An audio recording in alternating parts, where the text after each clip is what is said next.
Hello ducklings, welcome to our 2026 predictions and spoiler cast. At last, Joa. It's February and we reckon we know what happened in January. Yeah, I'm going to make some predictions about January. I want to know how late it's acceptable to push a predictions episode. Like, could we do one in November and just write out the year or not? I don't know.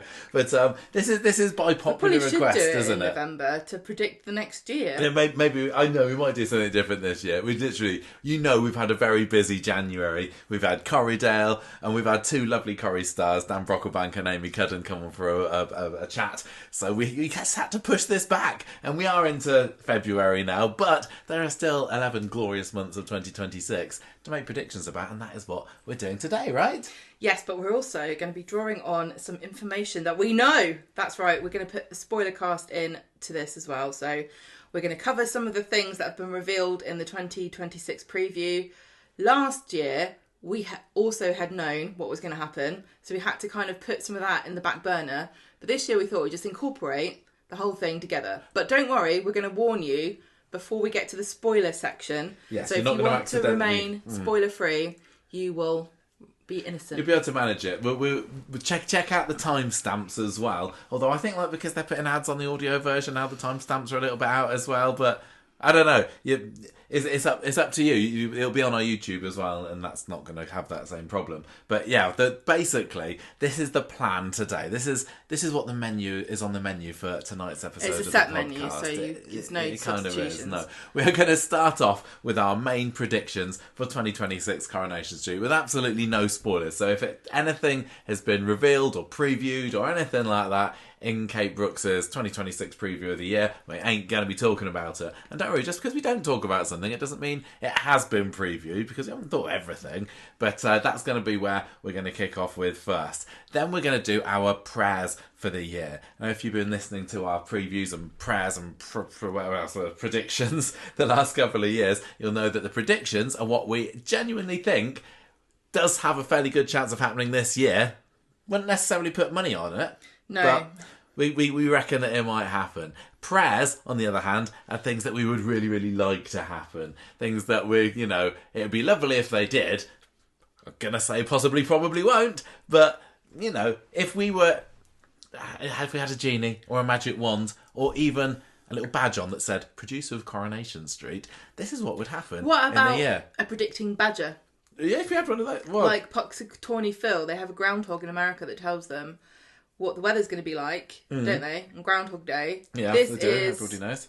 Badger Day for Coronation Street, where the predicting badger will tell you what's going to happen. Well, I think it's good. I thought the badger is more people badgering us to do these predictions. I don't mind being badgered. I quite like it. No, it's nice to know that we're wanted. Hopefully we got some good ones. Hopefully we got some more good ones today. I do think that some of mine are a little bit generic, but hopefully there's a couple of good ones in there as well. We're then going to move on to doing the listener prediction. So thank you everybody who's written in with your thoughts about what's happening in 2026. We'll be talking about that next. After that, that's when the spoiler segment starts. So we're going to be having a look at Corrie's 2026 preview, starting off with things that aren't particularly spoilery because some of them have already started happening. But if you want to stay 100% and absolutely spoiler free, I guess that might be where you want to bail out. But I don't think you're going to be particularly. Let's try spoiled to in that imagine section. what was going on in January last year. All Let's sorts. say in remember. 2025, before 2025, Kate Brooks said Carl's coming back, right? And then Carl came back the next week. We wouldn't tell you that because that's a secret. Yeah, but if Carl had already come back and in the preview it said Carl's going to come back and he's going to be causing all sorts of issues in Abby and Carl's relationship. Kevin's, yeah. Carl's and Kevin's relationship, sorry. That would be that's similar to what this is. That's an advanced spoiler. Yeah. Where you could probably have guessed some of the developments. Yeah, because they're pretty much kind of already happening already. But after that, we will be 100% in the definite spoiler territory and having a look at those things in the preview, which there is no things you inkling. couldn't have guessed. No, things that you have no inkling of happening yet. There isn't very much there, to be honest. But there's also a couple of others. There's also a couple of other spoilers that have come up in the last week or so, cast related, that we will be talking about in that section too, and we will be rounding things off with a look at what we predicted for 2025, because that's always fun, isn't it, to see what we got wrong. No, actually, no. I'm going to say what Corrie got wrong because our predictions were always right. I thought we did pretty good. Corrie didn't get our memo about every single thing this time last year. So, we're going to be finding out, see where they went wrong. Yeah.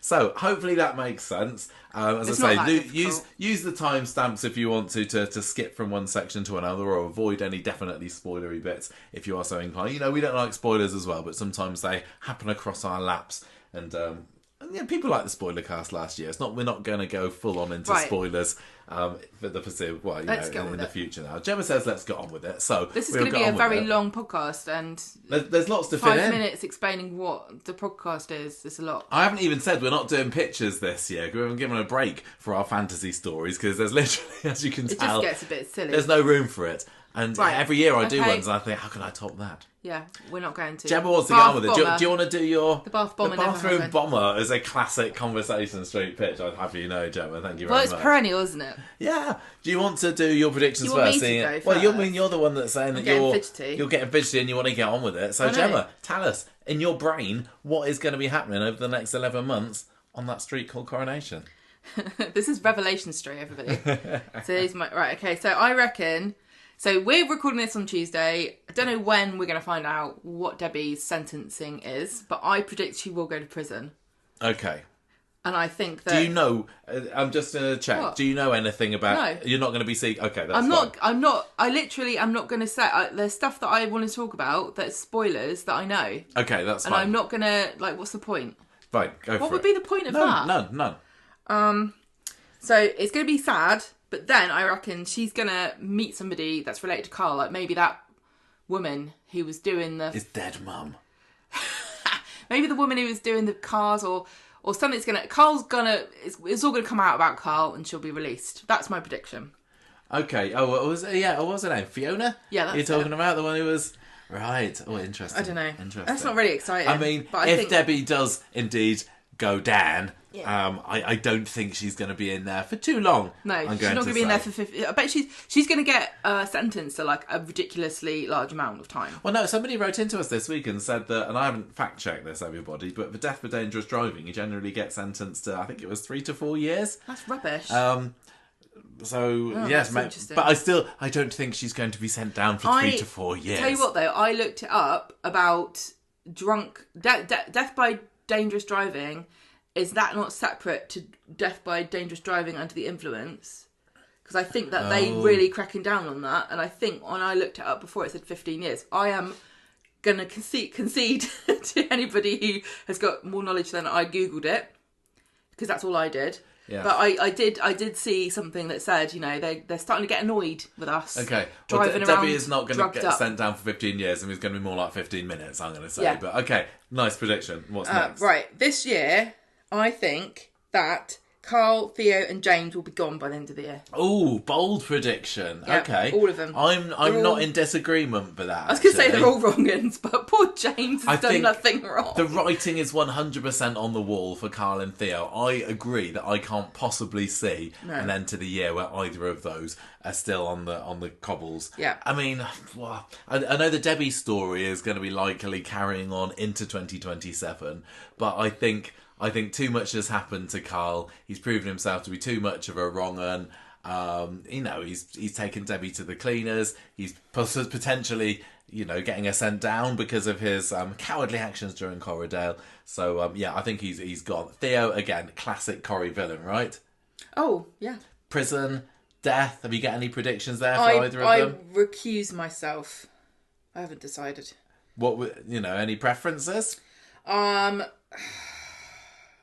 No, not without getting into dodgy places. Okay. And why James? And I'll talk about this later. Okay, why do you say James? I just think he's struggling, isn't he? He's struggling really hard. I don't know. I don't know who's worse. It's in character. They've really nailed that old James aesthetic, haven't they? Not aesthetic, but vibe. Vibe, that's it. The old James vibe. That's just kind of struggling a bit as a character. I love the Baileys, but it's starting to become a bit like I love the Baileys like I like a blobfish. It's like, oh.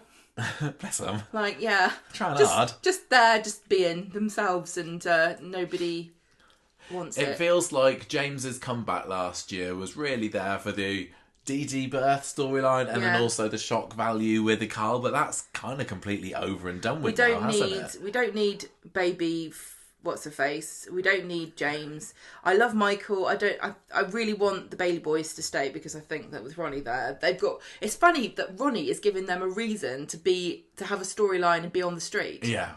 Which is weird because Ronnie was by far the weakest link for a long time, and now he's got this very important storyline with Debbie, and so the Bailey boys being his support system is great. I just love saying the Bailey boys as well. That's fun.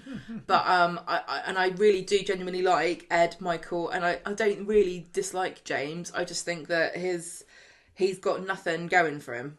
No. As far as the character goes. But which is not again, none of this is about the actors.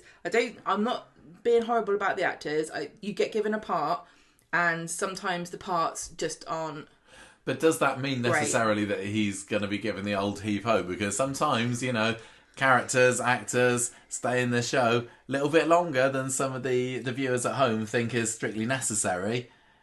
Yeah, that's true. I haven't just picked these three because they're gay. I've only just realised that. Well, no, they all came in together, didn't they? Yeah, I know. They were the three calendar boys, as it were, for Coronation Street last spring. Wow. And we've got Todd, we've got and Sean. Yeah. So if James is not going to date Todd or Sean, then he's going to have there will be a story where he gets a boyfriend. Then they'll have to introduce another character, which is fine. So I'd rather they introduced a new gay man character to be his boyfriend. Yeah. All I would say about James is his comeback an idea of Kate Brooks, and she's like, no, I brought him back for a reason, or no, I don't want to, back down on the return of this character, what I engineered. Yeah. I don't know. Okay, well, we'll see. Next. I mean, he was just so neatly positioned to take advantage of Dee Dee's leaving storyline that it feels like he has fulfilled a purpose. New characters. There will be at least 2 male and 1 female new characters. All of them are going to be aged between 30 to 50. And how many of them will be bad? Well, one of them's going to be a love interest. Right. And one of them is going to be like, oh, it's my old neighbour, or I know this person from when we got the same library book out. Or okay. They'll have a link to a character. What was the question? Or one of them's going to be about, I don't know. Well, they did. I mean, it seems like they're on a bit of a roll of introducing wrong-un characters in the year, like Theo and Carl, and like we just said, and bringing them in. Noah last year, sort of twisting their moustache for a bit, and then off they go. But, yeah, Corrie does have a bit of a rotating door of new characters of late, so that wouldn't surprise me. That's not a bad one. Next, what else we got? Kevin. Yeah. Kevin is gonna think about ending everything. Oh. And then someone will stop him, and he and Abby will get back together. Do you reckon that? Kevin and Abby back together by the end of the year? I was a massive Abby and Kevin skeptic. I never saw the point of them together, but there is a massive lack of totty on the street for our lasses, and I think that I can't really see Abby with anyone else. No? Who would she go with? Oh, I don't know. Yeah, Yeah, exactly. Do you know anything? No, I don't know anything. You're saying it like you know something. No. I just put him back together again. She's the only one who seems to be able to stop him from being miserable, apart from David Attenborough. And David Attenborough's not got long left, I don't think. That's not. So he's gonna be nearly ending it all, is he? Yeah. Because I think he's been raging and spiraling into despair, and we've been so critical of his character and saying he is just unpleasant. And so I think the Coronation Street is going to show us up by having him be actually genuinely, tragically depressed to the extent that he wants to not be on this planet anymore, to try and make us feel bad about ourselves. But tell you what, no. Okay. Kevin's not real, and he's annoying. Okay. What else you got? Yeah, Maria and Gary will get a story where you think they're going to break up, but they don't. Okay. Yeah, no, why Because I'm just thinking, They haven't had a story for so long. They've got to have a story. Something's got to happen. Every time you think they're going to have a story, it's like, no, it's only a few weeks. Like when Gary was in hospital last year and Liam had his little work experience at the builder's yard and got cement on him. And yeah, you're right. They need something to do. Yeah. But the near breakup story, that's almost like, are you kind of saying that Coronation Street storyliners, writers, what have you, are also a little bit creatively bankrupt when it comes to those characters? No, like, I don't know, let's split them up. What storylines exist, for a soap?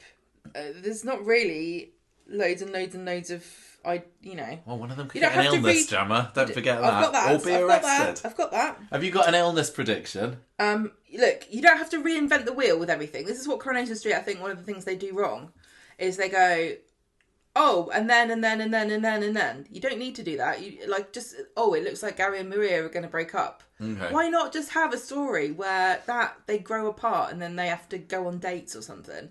That I would really enjoy a simple storyline like that, where they go, look, we've lost the spark. What should we do? I'll Google it. Oh, it says you can come up with some date ideas. Wait, you write a bunch down. I'll write a bunch down. Put them on a bit of paper. Put them in a jar. Pick one out. Gary, you said go to B&Q. I hate that. Maria, but we're supposed to be enjoying ourselves. You can get some nice cushions and a plant from B&Q. She'd go, all right then, okay, as long as you don't spend so long looking at hammers that I get board. And then, if something like why that not happens, something simple? If something like that happens, I do hope that it does something to just kind of make us warm to them as a couple, because I think they've been off our screens for so long. I don't think that many people really feel anything about Gary and Maria, and I think individually they're both really. They're solid, They're aren't solid they? characters. Yeah. Maria's a proper classic character. She's been in it for donkey's years. Even Gary has for quite a long time.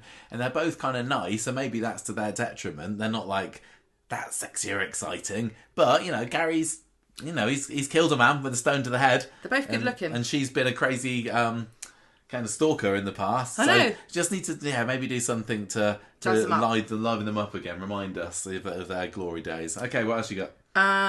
Brody will be tempted by drugs. Oh, okay. And he and Betsy will date. Yeah. I mean, it's odd. Like every now and then, I'm thinking, Brody and Betsy dating? No, maybe, I don't know. But you reckon they're going to go full on committed by the end of the year? Yeah. And maybe that will cause some tension between, like, Bernie and Lisa. Mm-hmm. Yeah, drugs for Brody. Yeah. Fits for me. Tracy and Steve will be back together. Oh, really? Yeah. Why would she drag himself back to him? What? Why would she drag himself? Drag herself, sorry, back to him. Get the pronouns wrong. The well is deep. We've both been quite in favour of the Tracy and Steve relationship in the past, haven't we? Even when people have been saying, no, they're not right for each other at all. Yeah, I like them they're together. teenage sweethearts. There's a lot of water under the fridge there. But I know. It's funny because Tracy doesn't.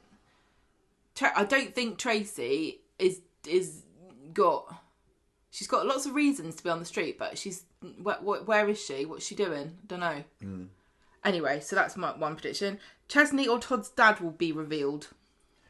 Interesting. Because sometimes we say things and we latch onto things, and then they happen out of the blue. Okay, that's a bold one. Like with what's his face being in the basement, Pat Phelan, and Becky being back alive. Yeah. I think sometimes we manifest things and the universe speaks to us. Yeah, there's no kind of hints or clues at the moment that's going to happen. Just me saying over and over again, we don't know who their dads are. You really want to find out Todd's dad, don't you? It's the same dad? That would be hilarious. Maybe. Some horrible new disease will be inflicted on someone around Christmas time. Christmas disease, disease, yeah. Maybe some kind of I don't know, scurvy or something. What chilblains? Yeah. George and Christina will get married. Oh, what? Seriously? Yeah, they will. Already? They will, yeah. They will, because they'll say to each other, look, we're not getting any younger. I think I've really fallen for you and I can't see myself with anyone else. I'd love that. Me too. It feels too soon. No, this is a soap. I mean, Coronation Street could latch on to the fact that they have become So a really, popular. really popular, beloved couple and go, yeah, why not? I can't see that wedding being free from some kind of drama and accusations of gold digging. There will be a Christmas wedding and there will be some kind of funeral theme or mishap or confusion where, you know, Christina goes to get in the wedding car and it's a hearse or something, you know, something like that. Okay. Or maybe the wedding flowers will be wreaths.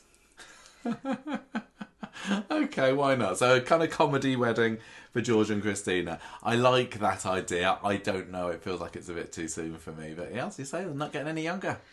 Lauren and Ollie will be together, get together properly. Yes. Maggie will make Lauren's life miserable. Yes. Lauren and Alia will get pregnant. Oh. And Bethany will have a pregnancy scare. Okay, okay. So Lauren and Alia could, again, they've got to do something with Alia this year, haven't they? So is that Alia via Adam, are we saying? Is she going to stick together with old Jock McSporran? Yeah? Yes, that will be true. So she's going to have a wee babby in her belly. Yeah, as you know, who knows what will happen, what will come to pass. Can't make anything more dull. I've written there's and then I've not completed the sentence. Fantastic, so that excellent prediction. Be forever. Yeah. The crystal ball is just clouding over there. We'll have a true two-hander. Oh, that's not a bad shout, actually. What's kind of put you towards that idea? Well, the fact that we've got the 22 minutes makes it much easier to do. And the fact that we have had kind of glimmers of those kinds of things, it feels like they really want to do something like that, because we know that they have very special episodes now, and there's only so many very special episodes that you can do, and a two-hander is like so rare. We talk about it all the time. We say, oh, that was a two-hander, but actually properly only two people in the whole episode is very rare. Well, yeah, it's only happened like twice. Yeah. Curly and Raquel. Who's the other one? Deirdre and Tracy. Yeah, because like even Richard and Gail wasn't. No, the kids were in it slightly. Weren't they? So Harper's operation is a success, but Jodie kidnaps her. Oh, interesting. Yeah. Right, so Jodie, we're going down there. Is she going to take over Shona? Is she going to want to be the new Shona? Is she going to infiltrate into the family? Is she going to think that she is Shona? Because she had the locket, didn't she, with the babies, yes. the children. Where are they? I don't know. I don't know either. Okay. And then outside of that, audience with returns. Oh, okay. But without the legend segment. Really? Why is that? Because I think that Barbara Knox and Amanda Barry and William Roach are a bit tired now, and I don't. Well, I think Amanda Barry won't have a book to promote this year, well, so also, I think, why would she? I think that they've done the legends now. I don't think they're gonna want to do that again. I think that was a very special moment, and I also think you don't actually need that. I'm not putting them down. I just think that you could have, I don't know, six Corrie stars. You could have a different segment where they talk about what's going to happen in a storyline. You know, there's loads of ways you can shape the format up where you're not. I like the idea of a legend, and I think having Amanda Barry in some of the shows last year. I didn't say it was bad. That they don't have to be the old guard. And I know that Amanda Barry is old, but as the book says, she's still here. But it could be somebody that's, you know, a Kevin Kennedy. He'd do it, surely, wouldn't he? Yeah, but okay, so I'm going to just say to you politely that Kevin Kennedy is not a legend of the same calibre as like William Roach. No, I guess not. And so I think it's better. How much would Sarah Lancashire cost to do an audience with Coronation Get rid Street? of the legend part and just have special guest star, and then have like two maybe people who are not in the show currently who would be willing to come along, and I think that would be a really good compromise. Well, I think considering the success of an audience with this year, there must be some kind of interest in doing it in some format. And I would have thought that there would be plenty of Coronation Street cast members who would want to do it, again, seeing that it went down really well. Well, we've spoken to somebody who wanted to do it. Yes, we have. So it's, why not? I mean, and I think, I'm naming no names, but not everybody who did the audience with Coronation Street last year were necessarily actors that all of the fans were clamouring to see. So no, they were all really good value. Yeah, of course they were. Fascinating. They really, really were. But I there's think definitely people that could sell tickets that haven't done it yet. Yes, well, some of them are doing fan fusion on a separate note, aren't they? But they might be convinced. Some of them were going to do that and then did fan fusion instead. Right, that's right. Not instead, but she was busy doing Corridale, turns out. Right, so that's me done. That's your predictions for the year. Okay, not a bad selection of predictions. I'm looking forward to hearing what your prayers are. I think I've got a few more than you, but if you will indulge me and do query and question them as they go. So I am saying that this year, on the whole, is going to be quieter for Swala. Now, I don't want to go too much into my predictions for Carla, because maybe some more of that will come up later on. But I don't think that we're going to see as much of them this year. I think we can't. I think that there's going to be burnout from Vicky and Ali if they feature quite so much as last year. I think it's going to be a medium-heavy year, and then next year hardly next anything. to nothing. Okay. Yeah. Well, I'm still kind of latched on to the prediction that I've mentioned a few times in the past that Mandy is going to be dropping that baby, her and Rob's baby, onto their doorstep. Is it not overdue? No, I think it's out, and I think by this point she's like, I tell you what, I'm not really up for motherhood. I don't really know what the status of Mandy is. Like, she went on the run. I don't remember hearing whether she got caught after that. So has she been hiding out with somebody in a bunker somewhere, or is she in prison on the other side of the bars? I don't know. But I'm thinking that it wouldn't surprise me if Mandy's and Rob's baby gets dropped at Lisa and Carla's front door, just to add to the perfect family. Oh, I don't like that. I don't necessarily say I like it, but it's like there's a baby there, isn't there? They can't not mention it again. Because I think that obviously Rob's not going to be interested in being the father at all. And I think it's just going to be a fairly soppy, dull storyline. And Carla would be tested because I don't think Carla wants to raise a baby. No, but I also think that because of her history of her family and, trying to...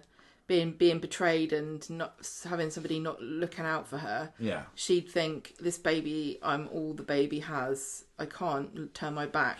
Yeah, exactly. So I think that it would be massively challenging for her, and I think that from when she has had a termination in the past as well, she'd be thinking, well, no, this could be another chance. This could be my last chance. But I think Lisa and Betsy would rally together, and together they will raise this baby as a family. Not everybody wants a baby. Not everyone wants that story, but it doesn't mean I don't think it's going to happen. My bold prediction with Carla and Lisa is they're neither of them going to be in the top 10 appearances at the end of this year.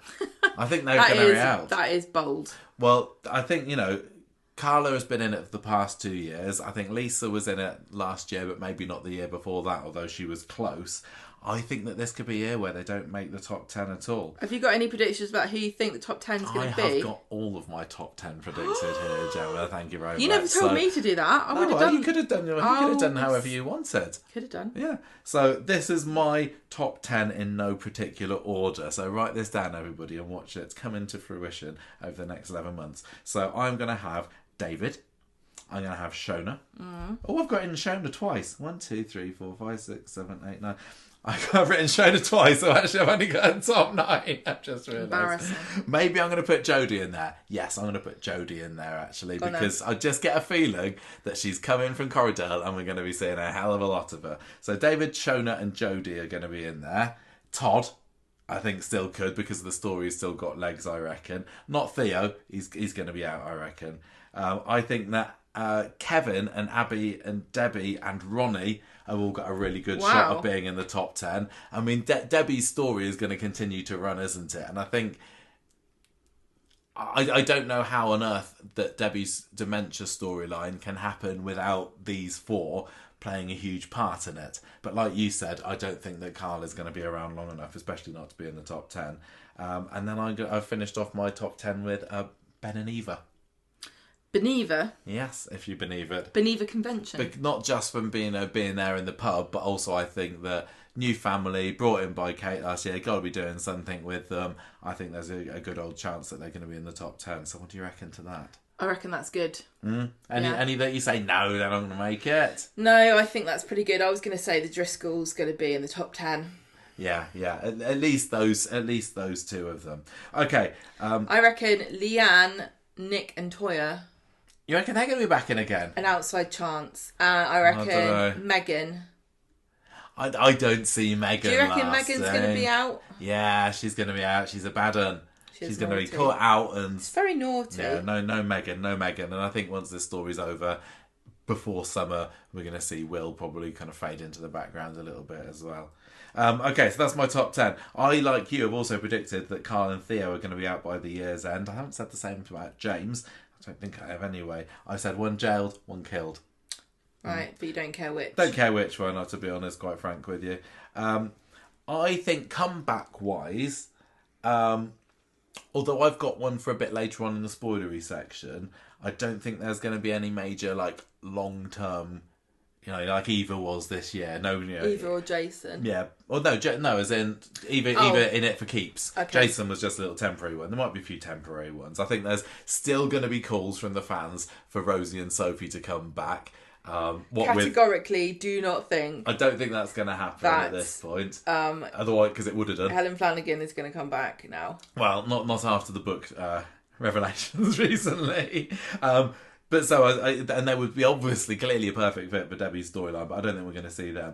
But, we might see some minor characters from recent years come back that nobody's particularly excited about. The likes of Mandy, I've said come back. We might see the Silvertons, we'll see Danielle and Millie and that lot.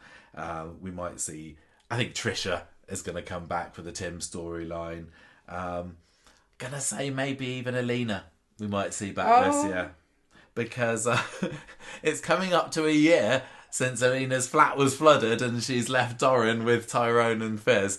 And at some point she's going to go, hang on a minute, did I have somebody else living social here with services me? in Romania? Rubbish. I mean, also, like, does he have dual citizenship? Yeah, why not? Where was he born? He was born over in Romania, wasn't he? So he's born in Romania. I think. Does he like... Is he a legal immigrant? I don't really know. Okay, so I'm saying that maybe there might be some of those back. No, predictions. Will, be forceful with this. Be confident. I am also, very sadly, going to predict no appearances this year from Dr. Gaddis. It's been a while. She has not appeared on my favourite street since July last year. I just got this horrible feeling that this was going to be the first Gaddis last year. I hope not. Also, I'm going to say Alex. I think we've seen the last of Alex on the street. It's been over a year now since he appeared. I think he's gone. I don't think he's going to come back. Yeah. I think Moira will come back. No, don't be so silly. That's a prayer for sure, Gemma. Okay, I reckon that this Todd story, right, is going to run until late spring, early summer-ish. Basically, and then also this mutually assured destruction between Carl and Theo, because they both know secrets on each other at the moment. That's going to be more on the quiet side, but it is eventually going to lead to Theo's downfall in the end. But I think that Sarah hopefully is going to be the one who ultimately helps Todd to escape and rebuild things. I think they're going to draw on that long history that they've got together, and she's going to be the rescuer at the end of this. That's a good idea. Thank you for that. Thank you. I told you that they're fairly bland, these predictions, some of them. I don't think that Abby and Kevin are going to reunite. Oh. I know. So one of us is going to be right for this, and one of us is going to be wrong. I think that there is going to be more of a mutual understanding and peace built up between them. So they're going to be more on speaking terms. And Kev's probably going to end up in a better place at the end of this year, individually. Maybe focusing his support on Debbie, for example, but I think that Webster marriage is not coming back. I think there's been too much that's gone on there for sure. Sad. Yeah. I'm gonna say that, speaking of Debbie, I reckon her dementia might accelerate in the back half of the year. I think that quite possibly the Debbie that we see by Christmas isn't the same Debbie as we have now. Yeah. And it's got to happen at some stage, hasn't it? And Corrie has said that this story's going to run for years. I think 2027 has been flouted as a maybe, but I mean that's not a spoiler, is it? It's just, they've just said that they're not going to be hurrying her exit. But unless they're going to keep her going for 5-10 years in the state, which I don't think they will. I think that it's not it's not. I know, but I think that I don't know enough about vascular dementia. Isn't it faster? Well, I'm just going to say any soap disease is faster, Gemma. So that's why I think that by Christmas, sadly, the Debbie that we are all enjoying and loving at the moment will no longer be here. But I think she'll still be fun to watch. I think that Corrie is not going to be able to resist this year doing one of their very special episodes, as you put it, about Debbie. But they're going to have to think really hard about how they want to show it. Like, they can't just do a rip-off of the Ashley dementia storyline on Emmerdale. So, well, also the one in EastEnders. Oh yes, Nigel's dementia episode as well. I mean, they have got some competition here, and I think I honestly don't know what they could do that's different at this point. Well, I think that whatever they do, I don't want to be too negative about it, but I think people will say that the Ashley and Nigel stories were done better, and it might just be partly because they came first. Yeah. But being first is a lot to do with it. I mean, maybe this is veering into prayer prediction here rather than pitch or prayer territory rather than predictions. But hey, what the heck? Let's say that it's somewhat musical inspired, and I think that could make it a little bit different. That was my prediction. I said that they should do a musical. I remember. I was trying to think.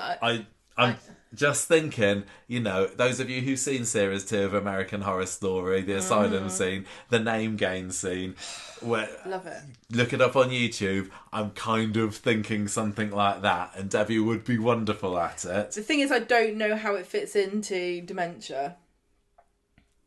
I don't. I mean, the dementia. Well, I know that dementia and music goes hand in hand, doesn't it? In some ways, and I've been to the last year. I went to the old folks' home around our school with some children, and we were playing the music, and they were having a whale of a time to it. So I don't know. I'm going to say that. And future children are going to have to learn how to rap Eminem for us. I know. So musical inspired. Some people are just going to hate this.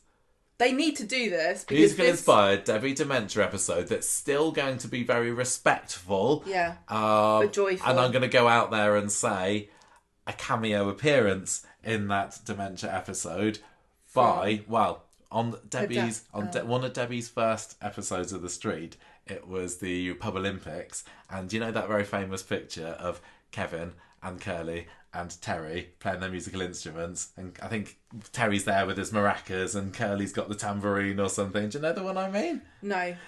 I'm going to say that we might have a little cameo appearance from Curly and Terry as she kind of has a little... But why would she wonder why they were old?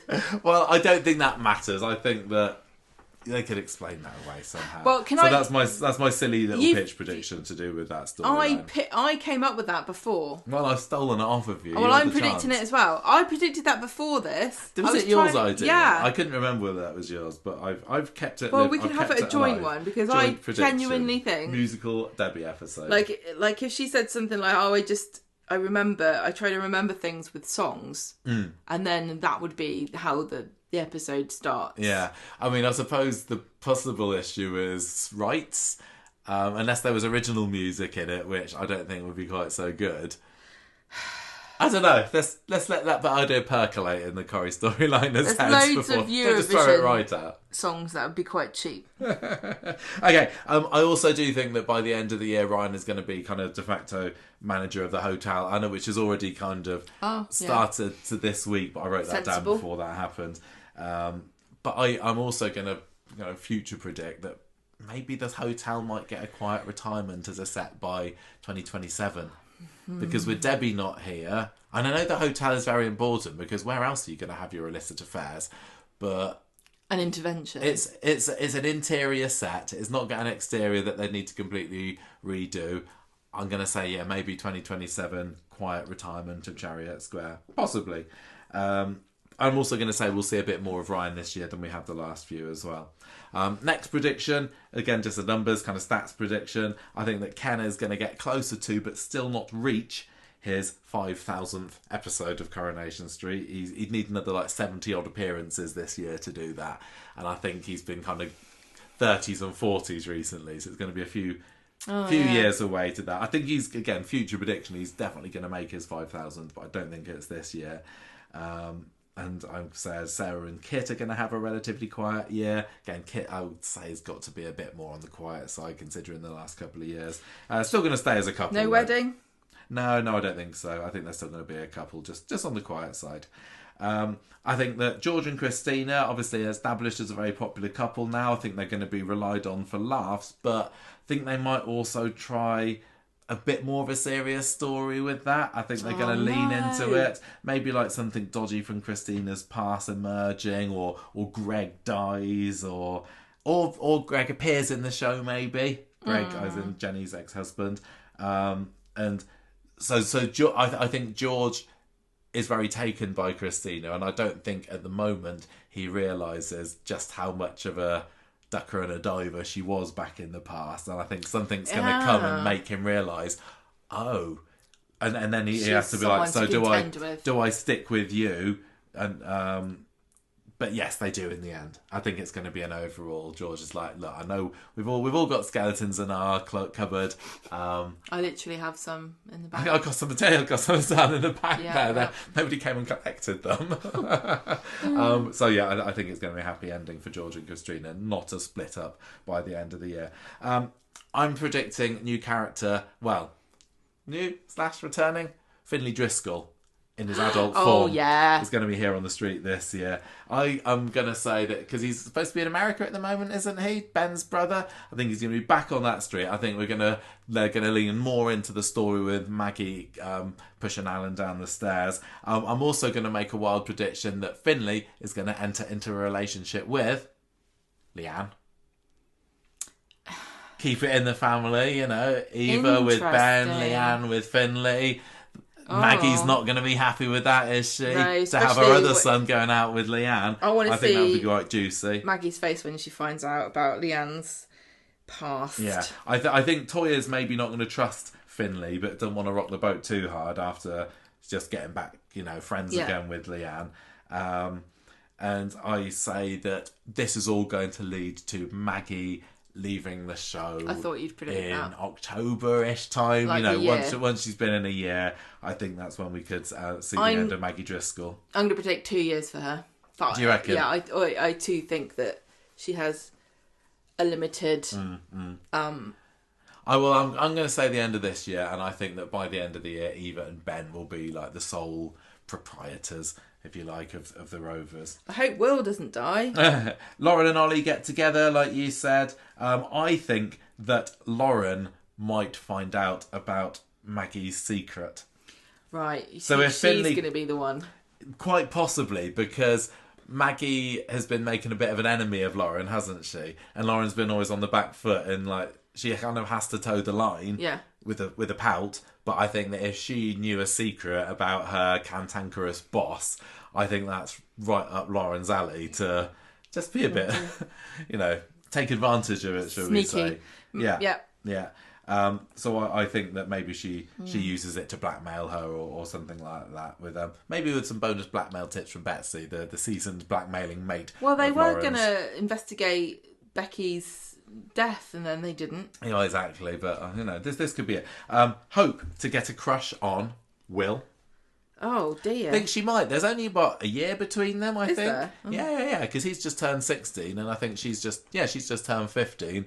So I think that she's going to think that he's a bit of a bad lad. Yeah, because he is. He's a bit of a. Well, he's grumpy, isn't he? Yeah, exactly. Every teenage girl loves a grumpy boy. I think that she's going to be enamoured by the glamour of Will, and this is, after all, I'm sure comes out with Meghan.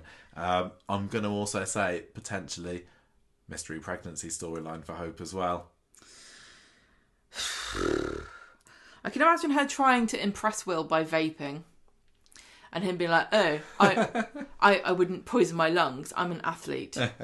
Maybe that would be what makes her quit. Maybe. She's probably still doing it, I'm going to say more summer this year. In the wake of Billy's death, obviously, it's going to increase. But I think that it's been quite a few years for summer, so it wouldn't surprise me to see a little bit more of her. And along with increased summer and again going into Prayers territory possibly here, that also means more Asha and Amy. I think those three might move into Billy's flat together. Oh, because that'd be good. That's kind of empty now, that's isn't it? a good idea. So, I mean, I know it doesn't have enough bedrooms, but just don't think about it too much. Those three together... That would be great. In a bit... Just give them something to do. And Corrie has in the past had some good, 20s women. I like that. Way back to the days of Sheila Birtles and Doreen Lostock sharing a flat together. I think it could be fun. Yeah. And they tried to get some of them together a few years ago with Jacob, didn't they? And joining them and Aaron. Yeah. But that didn't really go anywhere. But I say get them back together in Billy's flat. And maybe some comedy bits like they all fancy the same man or something like that. As long as they don't get all scared of a mouse. No.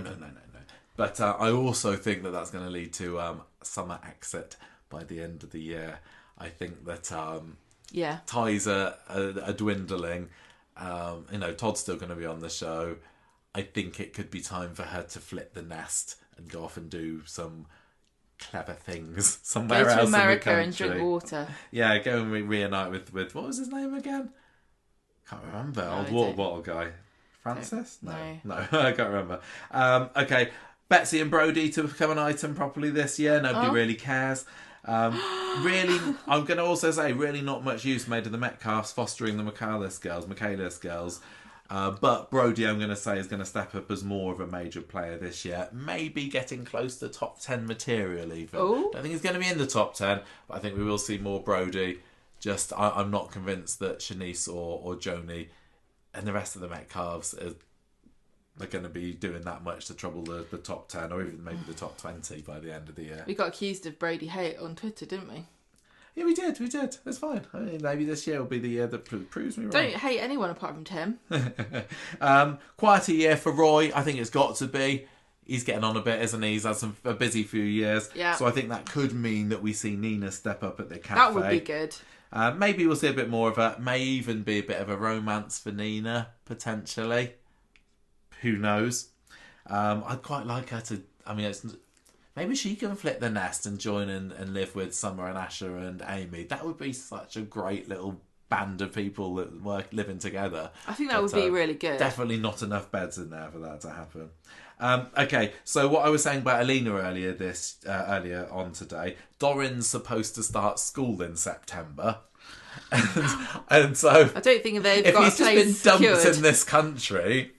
Surely some kind of administration or something has got to happen to be like, is he going to go back to Romania? Is he going to start school? They can't just ignore the fact that he's been in the show for coming up to a year now, barely making any appearances, and no reason at all for bringing him back apart from to be cute every now and then. Au contraire. So let's say that Alina comes back, wants to take Doran back, leads to a bit of a custody battle between Tyrone and Fizz. They've been de facto parents for since April last year.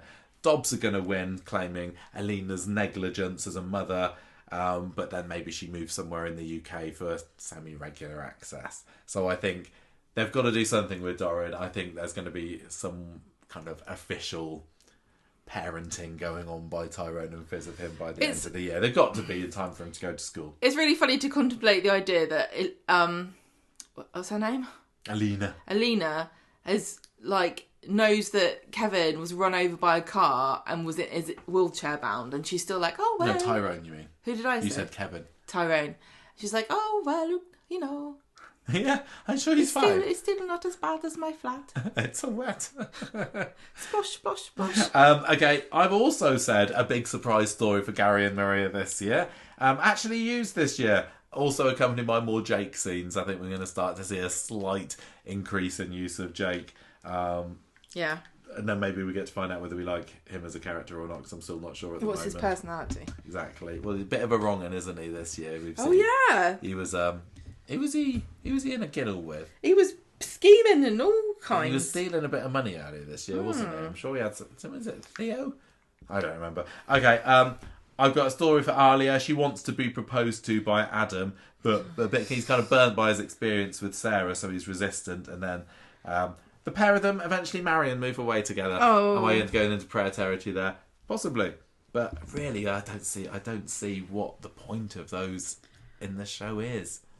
A soap doesn't need a solicitor. It went many years without a solicitor. What?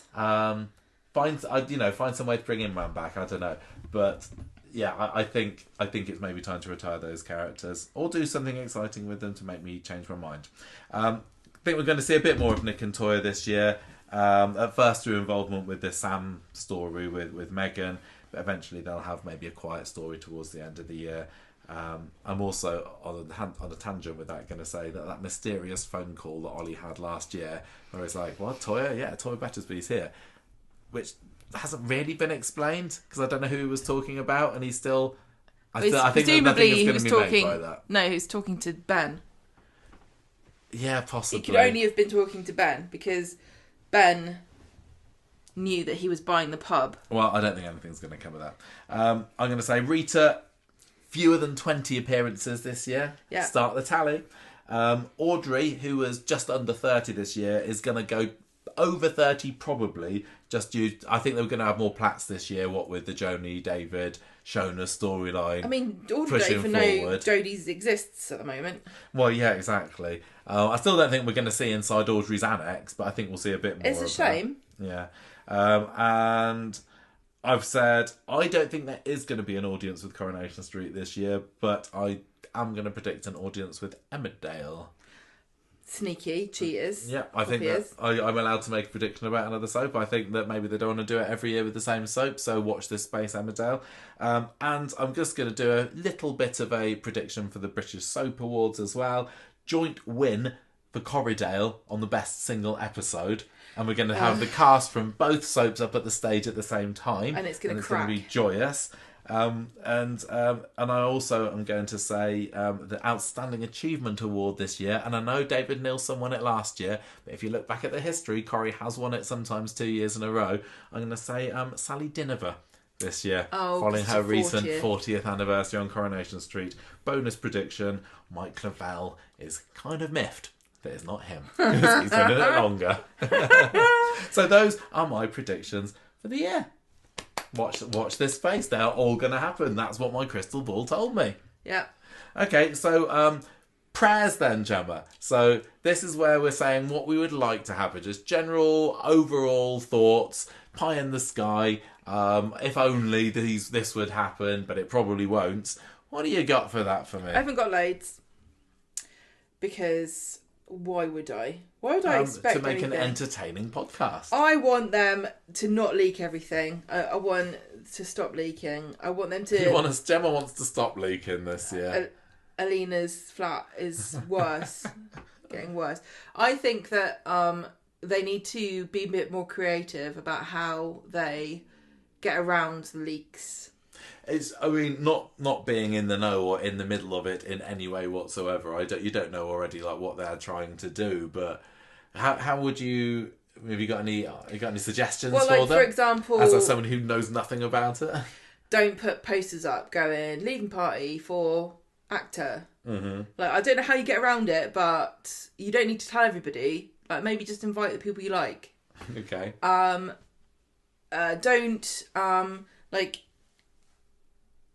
Don't let people know if somebody's leaving, if it's possible they could die or not. Mm-hmm. So, for example, we knew that Daniel Brocklebank was leaving. Yeah. So it was still a bit of a surprise that he died. Mm-hmm. But it wasn't a surprise because they filmed his funeral at a church. So and there was also that extra who did a selfie on the set with all the flowers outside his house. So maybe don't. Maybe, like I said before, have the funeral, but have the character come and be papped, because that would confuse everybody. Yeah, I really would. I share your desire to reduce the leaks this year. I don't know whether it's going to happen. I don't know how they can do it, but just misdirecting, just leaking fake information, because they know the Sun buys everything. Yeah. Just flood the zone with fake information so that nobody trusts the Sun anymore, because the Sun is the most trustworthy source for leaked information, because pretty much 95% of the time they tell a story that hasn't been revealed. They're right. Mm. Give them fake information and they'll stop doing it pretty soon. Yeah. Which only leads me to conclude that actually they don't care whether there's leaks, because they get press out of it. I want that I want it to be that Todd is the one who leaves Theo, and it's not down to somebody else interfering. Oh, that's a nice one. I think it's important to empower people who are experiencing. So you don't want him to be rescued. Control. You don't want rescue himself. You don't want something to happen to Theo that means, well, he's been freed. Yeah, I don't want Carl Theo to gets killed, or Carl to beat Theo up, or I want Todd to extricate himself in a realistic and reasonable manner. I like that. Yeah, I concur with that prayer. I want them to start doing themed events at the Coronation Street experience. Again, nice. You know, nice off-screen prayer. Yeah, I know it's really tricky because all of the decorations are completely out of sync with real life. So you can't have a Christmas thing because Christmas is gone by the time you get to December. But you could try a little bit harder than not doing anything. So like, have a Valentine's weekend one, have a Easter one, just do some like an Easter egg hunt or something fun and different. Oh my gosh, an Easter egg hunt on Coronation Street! I would so be there for that. Yeah, that's amazing. Thank you. Yes. It's free. These ideas are all free. That's cool. They'd have to make sure they were very careful to register where they put each one. Otherwise, we're going to be watching an episode of Coronation Street in like, July. Be like, why is there a melting chocolate egg sitting on top of the calling boy outside the cabin? Revamp the display area of the Coronation Street experience. I think they should bring in some computer displays or like screens so that they can change the information, because I love it, but everyone's seen it now. Okay. They need something different. They need a different layout. I think they should have interactive elements like press a button and Elsie Tanner says something, you know? Mm-hmm. Yeah. Yeah, no, I'd love that. That would get me up there again. Have you got any more like in-show ones? Yeah, okay. My final one. Your final one already? Yeah, I'm not. You're not much of a praying type. No, because I really want to get to the spoilers. Okay. Because I've got more stuff to say about those storylines. Okay, well, I've got plenty of prayers, so I know. Keep it's going. Like you don't know where I've got a time limit. My prayer is burn down the hospital or the police station. I'm not fussed now. I've broadened my horizons. Well, this was a prayer for last year. Yeah. I still think it's a brilliant idea, and that is coming from somebody whose local hospital has been burned down this week. We did have a fire at the Southampton General just a few days ago. Have you seen how but nobody bad died, it was? so it's okay for us to make a prediction, a prayer about it on a podcast. Have you seen how bad it is? I've not seen any pictures. It's terrible. Which bit was it? I couldn't tell, but it's very extensive damage. And they won't be doing any filming there. No, okay. And it wasn't me practicing. What? I think that fewer police and hospital scenes are that's always going to be a prayer forevermore, isn't it? Until they actually do it. Apart from the fact that I don't want there to be any police or hospital scenes, I just genuinely think the storyline would be brilliant if they burned down the hospital or the fire or the police station. It just would be fun. No, I agree. I like that because it uses all of these pointless characters that inhabit these areas. Give Asher something to do, wouldn't it? Maybe Asher's mate can get burnt up. Yeah, Sienna can be a casualty or, a sacrifice for the sake of drama. I mean, there are so many characters that could be in the hospital when it burns down. You could have a pregnant character. You could have Tyrone in his rehab. You could have always Asher. There, aren't they? Yeah, exactly. They usually need an excuse for why people are at the hospital. Or how about you know how Emily used to do the Friends of Weatherfield? Yeah. Do something like that. Let's just have a different reason to be there. Okay. It's just getting boring. I don't think it's going to happen, but it doesn't matter. It's a prayer Every year, I'm going to pray that those places burn to the ground. Okay. And that's it for your prayers? Yeah. Okay, well, buckle yourself in. I think I say enough every week. I'm getting my rosary beads out, Gemma. Here they come. I don't think that's how it works. So, a big prayer for me this year, God, I want this to happen, is I want the Driscolls to be a success. I don't love them all equally. Yeah. Ollie. But I really believe that they've got a good set of characters there. I love Eva, Ben, I think, is fantastic, you know. Maggie, I know that she's not exactly what everybody wanted, but I think that with a bit of a turnaround, she could be the sort of character that you'd want to have there. I want this to be a success for Coronation Street, for Kate Brooks. I don't want it to be another Stella situation. And I think that possibly bringing them in with these dark stories, bringing them in with the Will and Meghan story was a bit of a misstep as the introductory, the hello to the characters. But I really want people to say, yeah, I'm glad that they're there behind the Rovers. I didn't want to say goodbye to Jenny, but this is a great old family. What do you think to that? Yeah. Okay. Why would I say no? I don't want that. Do you think it's possible? Yeah. I think that Ben is a very interesting character, and Aaron McCusker is very charismatic. I think Eva, we know, has got a proven track record, and Kath loves Corrie, so she's going to be, if they just give her stuff. I think that having the children drags them down. Yeah, I don't think that if the characters behind the bar at the Rovers are just not that popular, that's just not a great look or vibe for the show in general, is it? There's no reason for it at the moment, is there? Like, the theory is that they should all be very popular. Yeah, we don't want people saying, God, they should have kept Glenda, and people are thinking that, I'm sure. So I'm really, really praying for a Driscoll success story this year. The part of the issue is the dynamic between Eva and Maggie and Ben.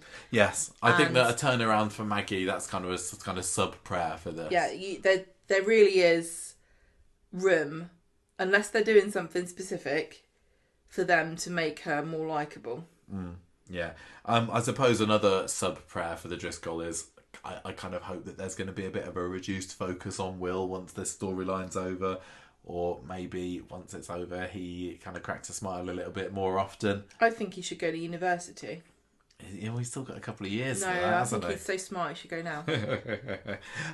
I've got a prayer that James leaves. So that was your prediction. It's one of my prayers. And I'm also throwing Kit in there with him as well, because you know what I think about him. No. Let's just take Kit and Tim together, Gemma, and then we can both be happy. Evelyn, I'm really praying for a full-time return after the character decides against law studies. I think that last year with, 37 Evelyn appearances across the year, it really felt that it was missing something. I think that her absence was very much felt at number 9 and just in Coronation Street in general. We've grown to love her over the past 5, 6, 7 or so years that she's been in the programme. I really, really hope that something can happen to get her back full time on the show again. Evelyn. Yeah. Evelyn. I'm going to say I don't want there to be too much in the way of grief post Billy for Bernie and Summer. I'm not really in the mood for watching everybody being sad. I'm just saying get over it, exactly. Debbie story-wise, my prayer is that I hope that Ronnie can step up in terms of a character, because he still seems like a bit of a weak link in this story. And Vint has been on the show for a good few years now playing Ronnie. He's been very much sidelined. He's been in the background. I don't think there's been a whole lot of character development for him. I think that he's got to, hasn't he? He's got to step up. He's going to be the main supporter of Debbie. But I think lots of people would, if you were to ask them what do you think about Ronnie, you'd be like, he's all right, and I'm not that great, and I'm not too fussed. And I think that they really, really, really need to lean into doing everything they can to make that a really, really special relationship. Just so that it's even sadder when, when she loses grip, loses her mind towards the end of the year or next year. It's funny because Debbie was talking to Carl about why she picked Ryan, or I can't remember why she was justifying why Ronnie wasn't the one who was going to step up at the hotel or something, and she was like, oh, Ronnie's really busy. And it's like, yeah, that's right, don't specify what with, because you might confuse people who've forgotten that he's supposed to be a building developer. Yeah, exactly. Let's what a boring job as well. I mean, what a boring, literally not even a builder, a building developer. Like, it was so dull and obscure for a show like Coronation Street. Yeah. So I want to step up for Ronnie. I'm all renewing my prayer for either Mary or Kirk to leave. I don't know, either one. Just one will do, because it really does seem to be a case that if one of them appears on the screen in a scene, I'm like, okay, here we go, bad joke alert. And it doesn't tend to let me down. There usually is definitely a bad joke there. So let's get rid of one of those, please. Sorry, I know that they're quite popular with a lot of other people. I pray that Glenda gets a chance to shine in the Rovers and isn't drowned out by the Driscolls. I think that there's a real risk that with so many Driscolls there at front and centre stage, that the rest of the bar staff, Glenda included, could be sidelined. And, you know, Glenda is a big personality, and it takes a big presence to cast a shadow over her. But the Driscolls are, you know, quite a big bunch, and I hope that she doesn't get lost in it. Yeah. Okay. Bill, another character that I don't want to see the shine taken off them. I want there to be more Sam. Post Megan's storyline. It was an incredibly quiet year for Lovely Samuel last year, wasn't it? And I hope that he can keep, you know, get back on track, because, you know, the first few years of Sam, he was a fairly consistent presence on the show, wasn't he? Especially for somebody so young. And now he's, 15, is it? 14, 15. If you think about how much we saw, you know, David at that age and Sarah, I think there is definitely a place, and even Hope, to be honest, there's definitely a place for a teen character to still have a regular role. So I really, really rate Sam, and I'd hope to see a lot more of him this year. What else have I got? More friendship scenes, keep them going. I think they have them, you know, making the right moves there. There's been a few more last year, don't you think, of having friends together in the Rovers, or obviously there was the girls' night out just recently. So I hope for having more of that.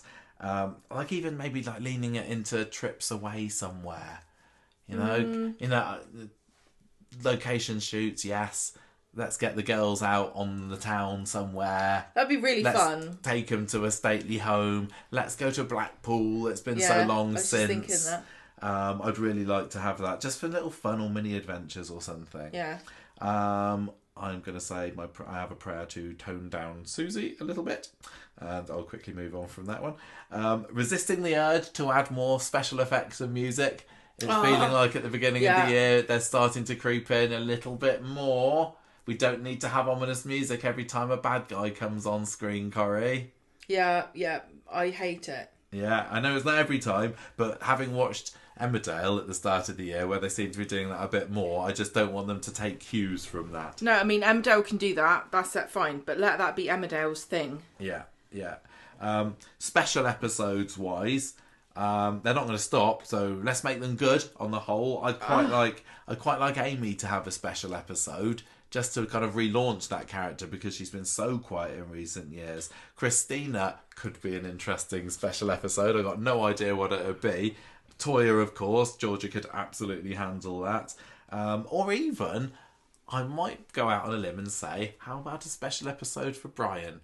To prove that he's not just a one-note idiot of a character. Actually, Peter Gunn has got spectacular acting chops. He can do very good serious scenes. They just don't give them to him. Abby's witness, victim statement, victim impact statement. I think that, you know, maybe something like that. Yeah, like where we get to see behind closed doors, if you like, of what Brian's like when he's not being a buffoon. I think that could be quite interesting to see another side of him. I'd like them to maybe have another try again with Tyrone this year, give him a better storyline than what he got this year, because I'm going to say that the wheelchair story was a bit of a flub in my eyes. So my prayer, because I love Tyrone and I love everybody at number 9, I'd like them to just have another go and have a story. And maybe this one with Doran going to school and Alina coming back could be it. Ollie makes Lauren happy, can I say? Somebody's got to put a smile on her face, so maybe Ollie is it. I'm really, really, really praying hard for no breakup with Shona and David, but with Jodie kind of sniffing around, then I sense that there could be trouble on the horizon for those two, but I don't want them to break up over it. I don't really want any big affair story, even though the Jodie one feels like it could possibly go down that route. I really, really pray that something happens with Abby to get her back where she was in my estimations before the affair storyline.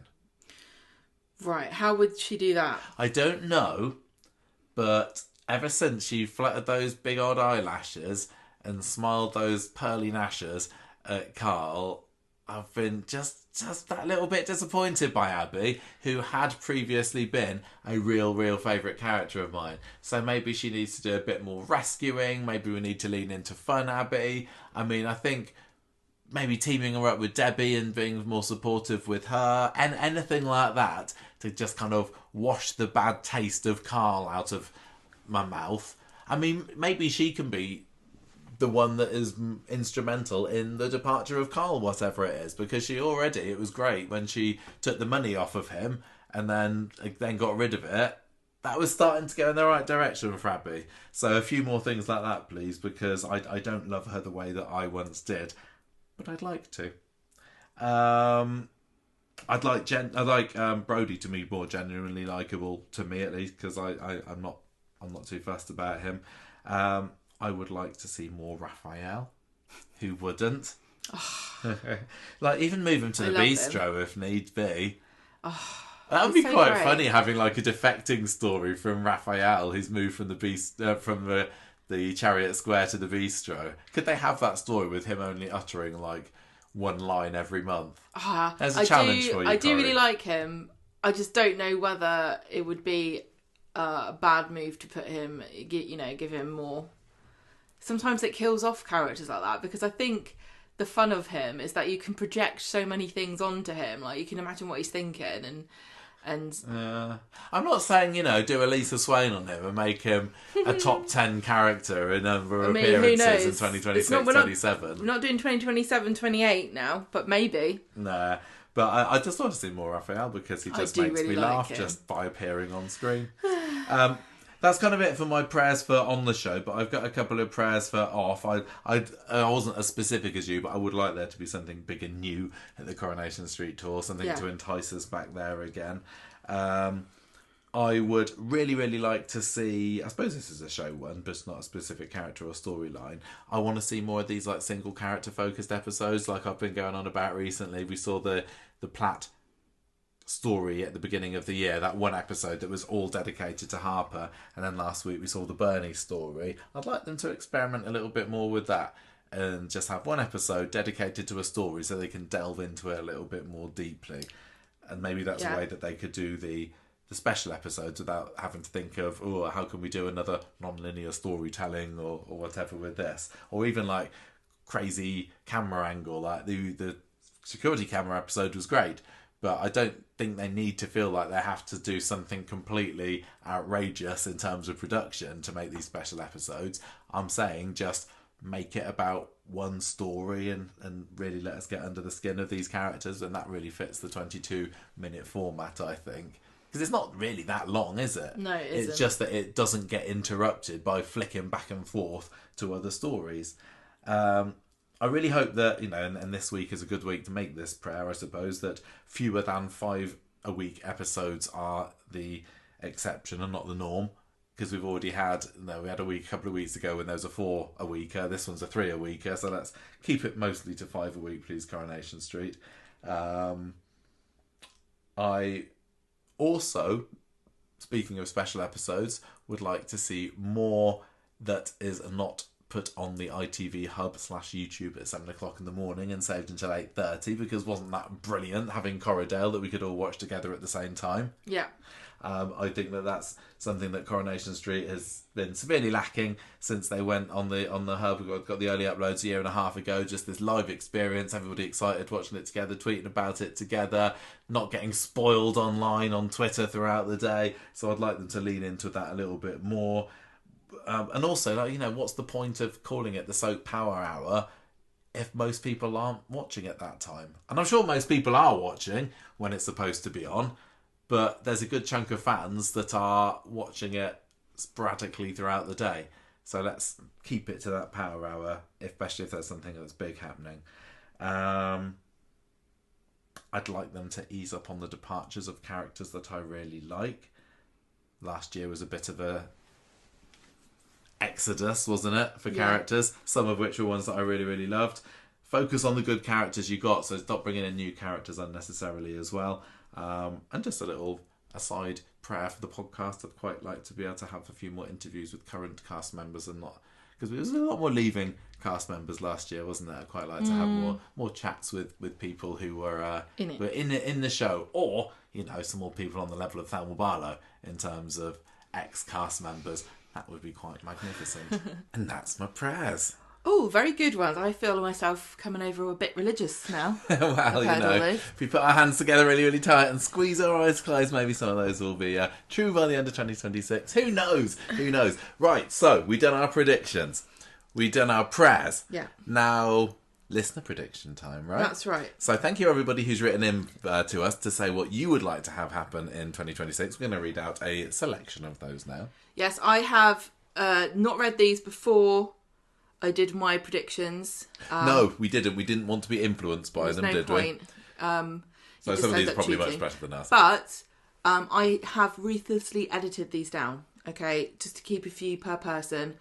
But if something you predicted happens and we edited it out, please feel free to let us know. With proof, we'll credit you. Absolutely, we will. Yeah. Right, so let's get cracking with these ones. Do you want to get started? Rebecca's first predictions, Gemma? Yeah. Do you know what the thing about these is? That sometimes people write in and they say a prediction, you're like, oh yeah. I know. Some of it is like, oh, that's really obvious. Why haven't we mentioned that? Rebecca's first one is that Maggie's secret will be that Peter is the real dad of Finley. Well, and that Finley is going to come along with Peter and Simon, who's going to get recast. We had quite a lot of people thinking Peter was going to rock up. Well, yeah, as you know, maybe from having a look at the notes, I'm going to talk a little bit more about that later because that veers slightly into the 2026 preview territory. I have got that down as a bit of prediction for myself. Maggie was definitely a big topic for people to predict. Yes. Yeah, I mean, there's a big mystery there, isn't there? Christina is going to find out about... Hang a minute, recast Simon? Yeah. Maybe they just get the guy who plays Will to play him and Simon. Like, no, look more angry. Yeah, just surly curly. Oh, there's a pair of them are, isn't there? Rebecca says Christina finds out about Theo leaving Billy to die, and she's the one who tells the police. Then Theo gets arrested, and that's how he leaves. Okay, so you've got Christina being the one to take Theo down. I would certainly be happy for that. Christina doesn't need anything more to make me like her, even more than I do, but I'd take that. Leanne and Ryan will start a secret relationship. That's quite a good one because a few people. Yeah, they had like a bit of a moment a few weeks ago, didn't they? Well, in the Chariot Square. I mean, as in they had a scene together. They had two characters who never spoke together. But I had forgotten about that until I saw Rebecca's prediction then. So I don't really want that, but it could happen. Ben and Eva will get engaged, but Maggie will strive to stop the wedding. Now, this is... I never really considered this, but if we're going to have weddings, then this is a pretty good prediction, I reckon. Yeah, I think so. I don't know whether...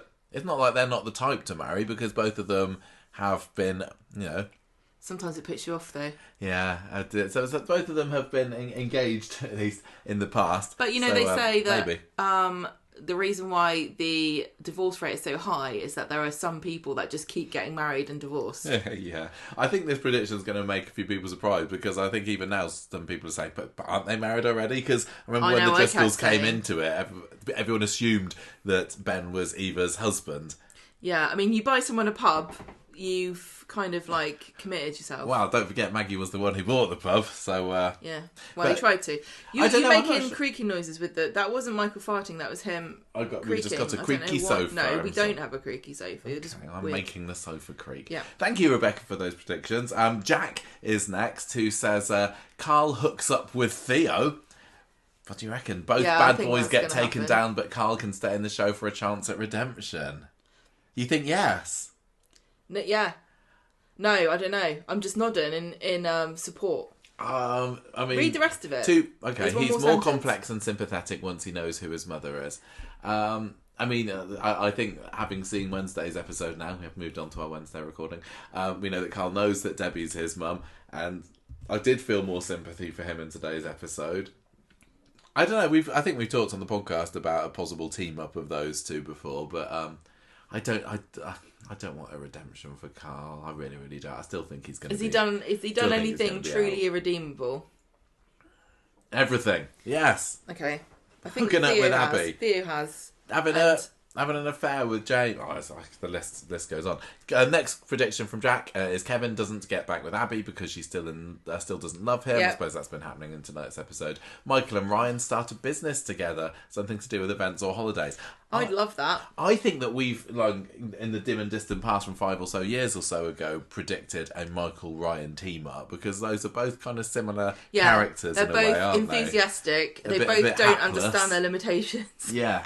I think there's a story waiting to happen there, honestly, I do. And God, Michael just needs any excuse to... Oh, when he came in... To do something, He was an entrepreneur, an inventor. What's happened to him? Right, who we got next? Joanne says, Kit and Sarah engaged by the end of the year. Yeah, no. Maggie kills or seriously harms Megan when she finds out about the abuse and gets locked up for this, and also killing her husband, Alan. Possibly. There's quite a few people predicted both of those two things. Okay. Prez, Eva... Oh, no. Michael and James leave to live with Dee Dee. So, as you know, there's a call for James to be going. Is that what we're saying? I mean, I wouldn't be surprised if Michael does at some point as well, because I just don't think the show know what to do with them. As much as I do genuinely like him. What's a Prez? Well, hang on, I'm just looking this up because there was something about Singapore in the news the other day about their caning people for something. Oh yes, I saw that. What was it about? I don't know. I thought they just were smacking someone on the bum with a cane. I don't know if they started like, oh, we're going to do more of that sort of thing again. I just whenever I hear anything, I don't know why I hear about the justice system in Singapore, but since Dee Dee left, I keep hearing things going, Dee Dee, why did you go there? I don't understand why you went there. Right, so Prez, Eva and Ben split up and she gets back with Adam. No, I'm not on the same page as you as there, Joanna. I'm definitely not. Alia and Adam split up and she gets back with Ryan. Well, together, not together. The Driscolls depart the street. Ben can stay and work at the cab office. Okay, so you're saying that Ben can stay. That's funny, because that's like the polar opposite of mine. Mine was like, I really, really hope the Driscolls are successful. And Joanne's saying, get rid of them. The Driscolls are going to stay. That's my prediction. The Driscolls are going to stay until at least Kate Brooks leaves. Yeah, I think so. Because they're her big bitch family. Yeah, yeah, exactly. She's not going to turn her back on them. As much as you pray for it, Joanne. Sorry, Joanne. You get back up again. Stop kneeling down. She says Peter returns at the end of 2026. I think there's going to be a lot of people that are hoping to see Peter on those cobbles again, and Chris Gascoigne has certainly been toing and froing from the street over the years. He's had a few, I'm going, oh wait, no, I'm not, I'm coming back again a few years later. Well, he just lives around the corner. Yeah, he does. Sarah's got a very involved and long scenario here that you have to read out. Okay. Predictions. When Carl was a teenager, his homophobic stepfather found him in bed with another boy and started beating him because of it and made Carl feel like he had to hide his sexuality. Hang on a minute, homophobic stepfather? Are you talking about here, Bill? Yeah, I assume this is supposed to be Bill, but this doesn't sound like Bill. Elaine hasn't had a relationship outside of Bill. No. So there wouldn't be a stepfather. It would be his father, although Sarah would be right if she was indicating that he is actually his true stepfather, not actually his real father. Okay. And he would have known. So this continues. But I don't remember Bill being homophobic. But you know what? No, I don't think it was the 80s. Or was it the 70s? Everyone was. Elaine resented Carl for causing trouble and putting such a strain on her relationship and wished he was a proper man like his brother Kevin. This left Carl with a lifelong resentment for Kevin, so when he arrived in Weatherfield, he saw an opportunity to take revenge on him by sleeping with his wife. But eventually, Debbie reveals that she's his real mother. It's happened now. After the initial shock, they develop a close relationship and she helps him come to terms with his sexuality. I mean, I don't know whether some of this has been debunked a little bit by what happened today. We'll just read the next bit. I really wonder if they could redeem his character. Not that I want them to, but I could see it happen. He avoids prison somehow, but has to promise Debbie to turn his life around. Now, this is interesting given what we just saw today, Wednesday's episode. Like we said earlier, we started recording this yesterday. We had to stop now we're not back on it again, and things have progressed since. Yeah, I just hate it when that happens. So now that Carl knows Debbie is his mum, he's obviously reacted incredibly poorly, and it seems as though there's not going to be any time for them to come to terms with this in a pleasant way. But what do you think? I mean, it all depends on whether she goes to prison. Yeah, I think that they will. I think they've got to make up at some point, but she needs to find out that he's been swindling her as well. She knows, doesn't she? She knows some of it. I suppose she. Yeah. Oh, yeah. She does know bits and pieces, doesn't she? Oh, I don't know. What can we do about it? I don't think the way that it's been left in today's episode is going to be the end of it. The next prediction is that Steve proposes to Cassie, and after some self-sabotaging and thinking she isn't good enough, some kind words from Ken persuade Cassie to say yes. They start planning Steve's 8th wedding. I had to have that. I had to keep that in there. Just the idea of Steve's 8th wedding. Prayers bring back Lou and Mandy and her baby, so...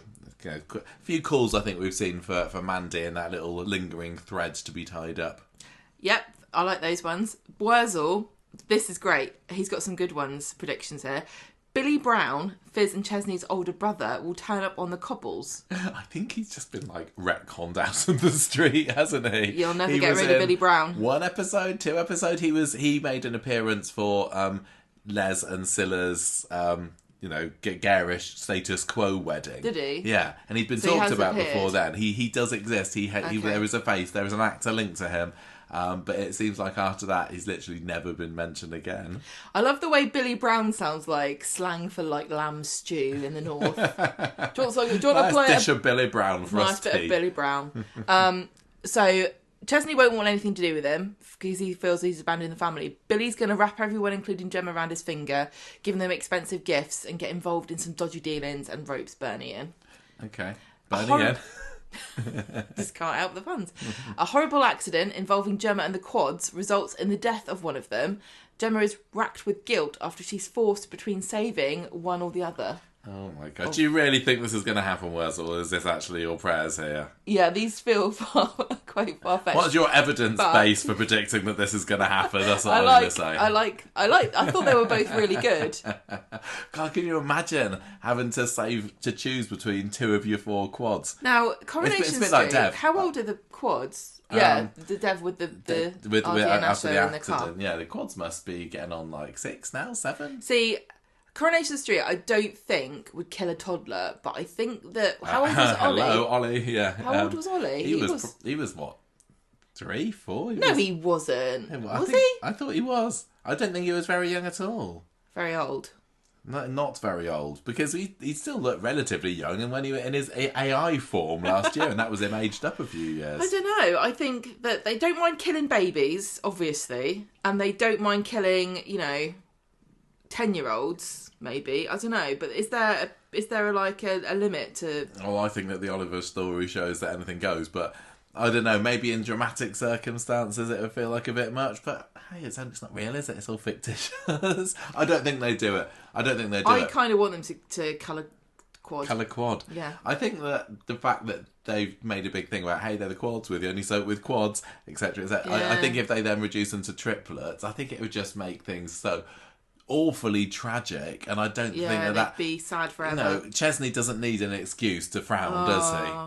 And we've got to raise awareness of giant-footed children. So you couldn't get rid of Gladys or whatever. Gladys. What's her name? That was Cleo, wasn't it? It's got the giant fluffy feet. I think it was Cleo. I can't remember now. Prayers. Wurzel says we'll get some explanation as to what has happened to Alina and why Doran is still living with Tyrone and Fizz. Yes, please. Scrap the speed dial set and use the space for the cabin and resurrect the salon flat and or Rita's flat. Okay, so move the cabin to the speed dial area. So what do you want to have? Or are you saying? I think he's talking about the internal space, Right. Okay. Get rid of this internal set that's in one of the studios, whichever one. Yeah.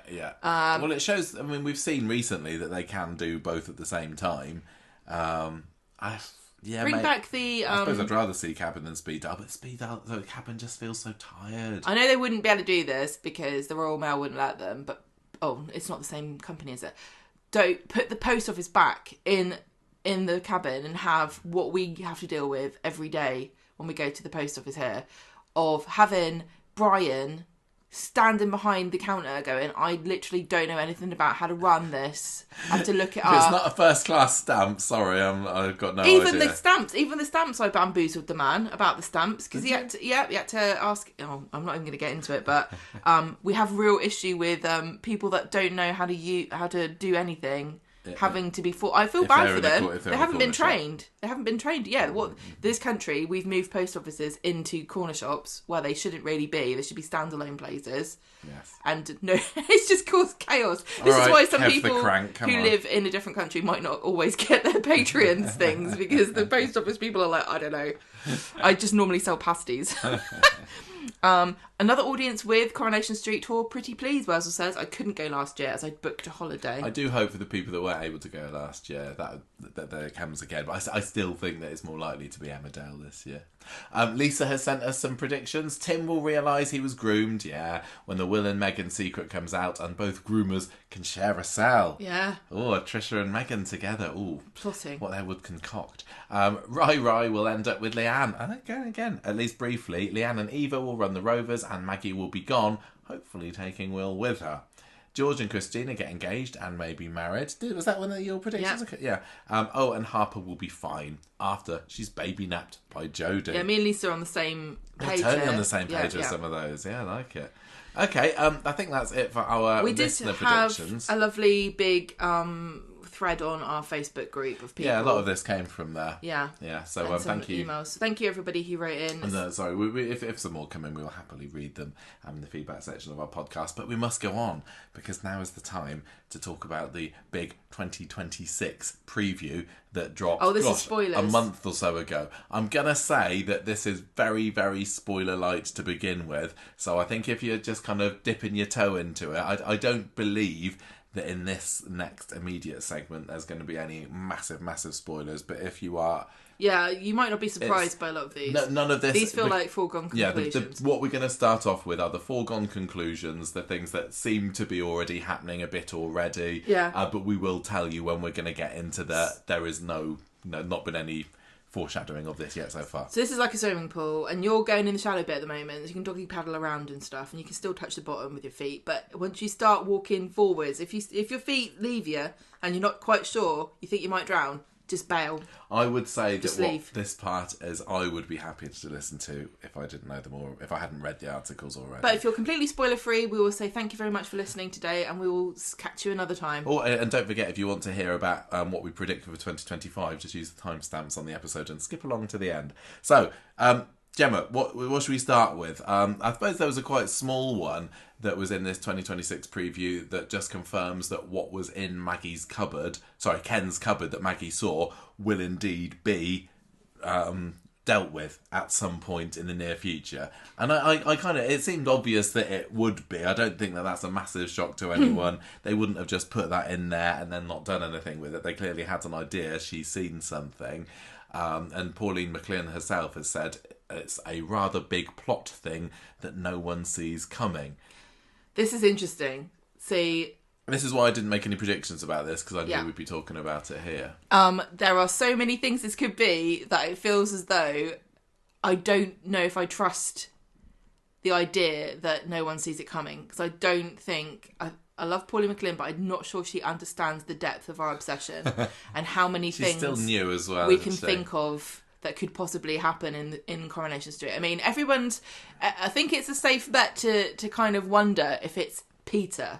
I think, I don't know who was the first person to come up with that theory, but that's the one that I seem to have latched onto the most. That's a really solid theory. That would really put the cat among the pigeons with Swala. Yes, because people have been saying, is Peter going to come back? Peter back on the street with, if he comes back in time for the wedding or just later on in the year once they've, the honeymoon period has passed, I think that could really ruffle some feathers. But can I say, I like Swala together. I don't want them to have any more relationship problems. For a good few years. I'm not. That's true. I think that Becky was. We've had our fill with that. I want them to have adventures together. I don't want them to be in danger. But I also would really not like it if Peter came back and he didn't try to get back with Carla, or he was fine with Carla moving on. With, I would really want there to be some rivalry between it Peter seems like a bit and- of a waste otherwise, doesn't it? Yeah, why bring him back? But I think it could be an opportunity for, both, mostly Lisa, made a few mistakes with how she dealt with Becky's return, and I think this could be a possibility, a chance for her to show, I've learned from, maybe I won't let Peter rub my back. Or, why would Peter be seducing Lisa? That's true. Okay. You know what I say about Lisa? Yeah, what? Lisa Fair. Laissez-faire. She was far too laissez-faire with it, but this maybe will, Yeah. light a fire under her. But I think Peter seems to be a really good shout. And what we're saying is Peter is Finley's dad or Ben's dad. I don't know, because we know from the flashback episode in December that Maggie had an affair. When was it, 10 years previously? And, Alan doesn't seem to have made the connection, or at least from what we saw on there, that one of the children is not his. But that feels so obvious. And Coronation Street, at the moment, in the last decade or so, just can't help. You're not my real child, or I'm actually your son, or I'm actually your father, that kind of thing. I'm actually your father. And this, I don't know why they wouldn't do that in a way. But it is, and it's always, we have these coincidences with who it is. Why would it be Peter, of all people, of anyone in the world? But he was in the Navy at the time, I believe, when this happened, and he was submarining around all over the place. It could have stopped off at Ireland. When Debbie was talking today about the fact that she got knocked up in Southampton, I was thinking, Peter was around. Was he there? I don't know. Where was he? I don't know. Could Peter be the dad? Gosh, I don't think anyway, so. I think Debbie Peter's knows everyone's who Peter dad. Barlow Peter's is. Chesney's dad. Peter's Todd's dad. But there were lots of photos already out on the side. So but there was a photo of Peter on the side. That's the thing. I mean, whether maybe she only knows him from the old casting. Yeah, could be. I think that you could almost say, she didn't notice him from that older picture of him with Simon that's on the side. But then equally, why would there be just a picture of 1980s Peter inside the dresser? Yeah, you've written, why would it be a photo? I mean, it's because she looked and saw something, and didn't she pick it up? No, she literally just looked. Everyone's thinking it's a photo, but it's because it's something you can look at and immediately connect. Yeah. If you knew the person. Yeah, but if it was something like, I don't know, an old newspaper or a... Yeah, why would that be there? What do old men keep in their sideboard? It's usually, I would expect it's full of board game or booze, yeah, maybe. So I don't know. I mean, naughty tapes. I think that although VHS having tapes. A picture of 1980s Peter inside the dresser would be an odd thing to have, I think that Corrie would say, well, he just did. If they want to go mind with your that. business. Yeah, so I think some people in the past have written to us and said, I don't get why with Peter, isn't there a massive age difference between him and Maggie? But no, Chris Gascoigne is just very young looking for his age, while Peter, he's only 5 years younger than Maggie, so this is a definite possibility that they could have been ships that have passed in the night, literally. But I'm so obsessed with that being a theory. I'm not really sure what else it could be. I don't want it to be anything else with like Susan's death. Please don't retcon that again. Billy's already been caught up with that, so I don't think it's that. Did Ken write an article about Alan's death during his newspaper days? Unlikely, because he was only writing for local news, wasn't he? Back in the 80s. People. I don't think they cared about someone who fell down the stairs in Ireland. It's an epidemic. My other wonder was Maggie or someone related to Maggie somehow involved in Samir's death? But that's nowadays a bit of a deep cut, isn't it? But how would you get the information? There could have been a photo of Samir in that, maybe. Oh, yeah, but that was a random mugging. Yeah. So how would she... I don't know. I'm really, really clutching at straws. Yeah. Some people I've seen have suggested that she was in prison with Deirdre. Again, there was a picture of Deirdre on the side. I don't think that Maggie has been in prison, so I don't think that matches as well. How would you know? I will. I mean, she seemed to get away with what happened with Alan. I know, but she could have done anything. I don't know. I mean, on the side there were pictures of Susan, Peter, Simon, Deirdre, Blanche, and Tracy. Yeah, so we're saying it makes sense if it's somebody that's not there. What if it's Uncle Albert? No, I think he was probably on the side by the kitchen, blowing out that birthday candle on the other table, isn't How about, what if it was the erotic lobster mould? Well, yeah, and she was like, ooh. That's not up there in the kitchen anymore, is it? No. I wonder. And she's like, that reminds me of when I got my underway. You know, do you hope that it is Peter, or do you hope it's not Peter so you can be surprised? I want it to be a surprise, but again, this is what happened with Shona and the wallet and the mystery of David's wallet, where we just guessed because you left it too long, and by the time it happened, everyone was over it already. That is a bit of a problem sometimes when they think they're being really clever, and people. Yeah, that's the problem with the internet these people. days. Yeah, exactly. Back 20, 25, 30 years ago, if people guessed that, nobody would know, because we didn't have the internet to share our theories. And unless it was something you talked about around the water cooler or the playground, then you'd have to think of it yourself. So really, really hard to stop. It's like what's it called? It's like pooling our brains together. Yeah. So anyway, that is going to come out at some point this year. I hope it's soon, because I'm really, really curious, and I just want to be told. I don't want to be, if it's something to do with Peter, just let's let us know now, because we kind of guessed it. Yeah. I don't know. There's probably some writers are listening saying you've got no idea. So there's a little bit in that 2026 preview about post-funeral Bernie, which has been described as a really muddy, murky story. Kate Brooks said it's going to be a test for Bernie and Dev, but they are a really strong couple. No matter what we throw at them, they can overcome it because they love each other.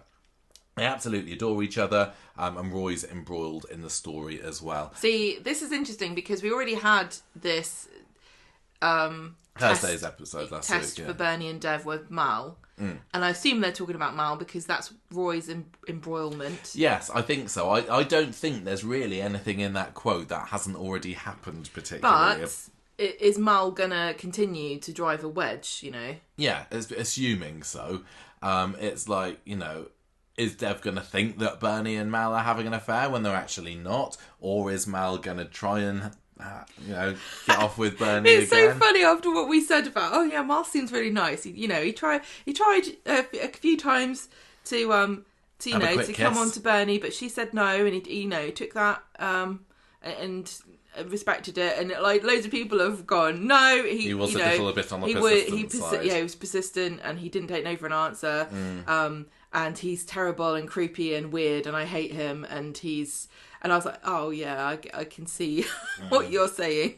I was wondering, if Mal is going to try and have it off with Bernie, if it turns into an affair, or it feels very similar to what we're predicting with Jodie, where lots of people are saying, well, Jodie's going to try it on with David, Mal's going to try it on with Bernie. Are they too similar that they can't happen? But it feels like Carl and Abby, where it's like just trying continuously to get her to kiss him when she knows that she's married, and eventually she's like, oh well, okay, it says in the script. I mean, I suppose we can have comfort in the fact that Kate Brooks has said that they can overcome whatever is thrown at them. So maybe that's why we've put this here in the very minor spoiler section. This is suggesting, don't worry, we're not splitting up Dev and Bernie, which is good because they've only just got married. Are we really that fragile that we need Kate Brooks to tell us, don't worry, we're not really? It's like when you go to see a PG and it's like mild peril. Mild peril for Bernie and Dev is what this is saying. I don't really want to be spoiled about whether they're going to break up or not. Well, you have been. Yeah. But I don't think, I would hope that most people would think that they are going to make it through this. This, to me, doesn't sound like the beginning of a split storyline. It seems like a bit of a bumpy road that will ultimately strengthen them as a couple story. I can't see Dev forgiving Bernie for an actual affair, though. And I would be disappointed if that's where it went, but what will Mal be getting up to? And how is Roy involved? And is Alice actually real or not? Because I'm there's still discussion about really that, not sure now, because I was like, oh, okay, so she is real, But actually, there's been no evidence at all. Maybe he is just psychotic, this Mal, who we thought was such a nice bloke. I am intrigued by it. I think, Raw's embroilment in the story at the moment is just, well, he's employing Mal at the cafe, but is there going to be more? I don't know. What more could Roy's contribution to this story be? Is he just like, is Mal just a catfisher who scams people? Yeah, it could be. It could go down. Could he try and steal some of Bernie's money? Possibly. Could he be a woo-woo merchant and, say, I can contact Paul with my crystals? She'd love that, She would fall for it. Yeah. Maybe Roy, inadvertently tells Mal some information about Bernie which he could use against her like that. Yeah.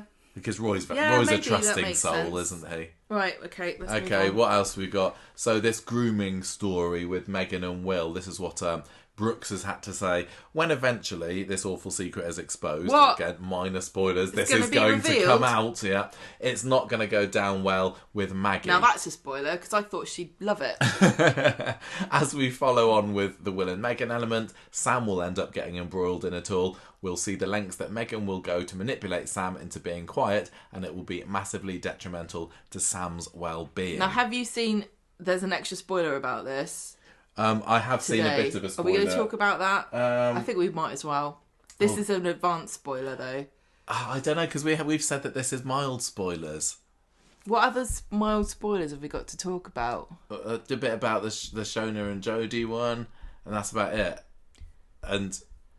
I mean, do you want to? Should we leave this one? Should we push this one back a little bit and talk about it in the full-on spoiler segment? Or... Yeah, because we've got more information here. So let's talk about the Jodie and Shona. Lots of secrets will explode, of course. And there's also another spoiler about this I've seen. Okay, let's not go into that one. Right. So the David and Shona have got Jodie, but also baby Harper to contend with, so they're being pulled all over the place. And Jodie comes in to make herself invaluable, but she may have ulterior motives. Yeah. And so we know. The quote is, we will reference what happened, we'll find out exactly why she was in the van, we'll find out what her link to Graham is, who is the Emmerdale character who had her in the van in Corriedale. We'll reveal what went on between them and how Jodie ended up running for her life and what Graham's role was in it all. It's a story that goes on to be really big as we get into spring and summer. Yeah, so mild. We're going to find out more about why Jodie was in the van. Why is Jodie a bitch?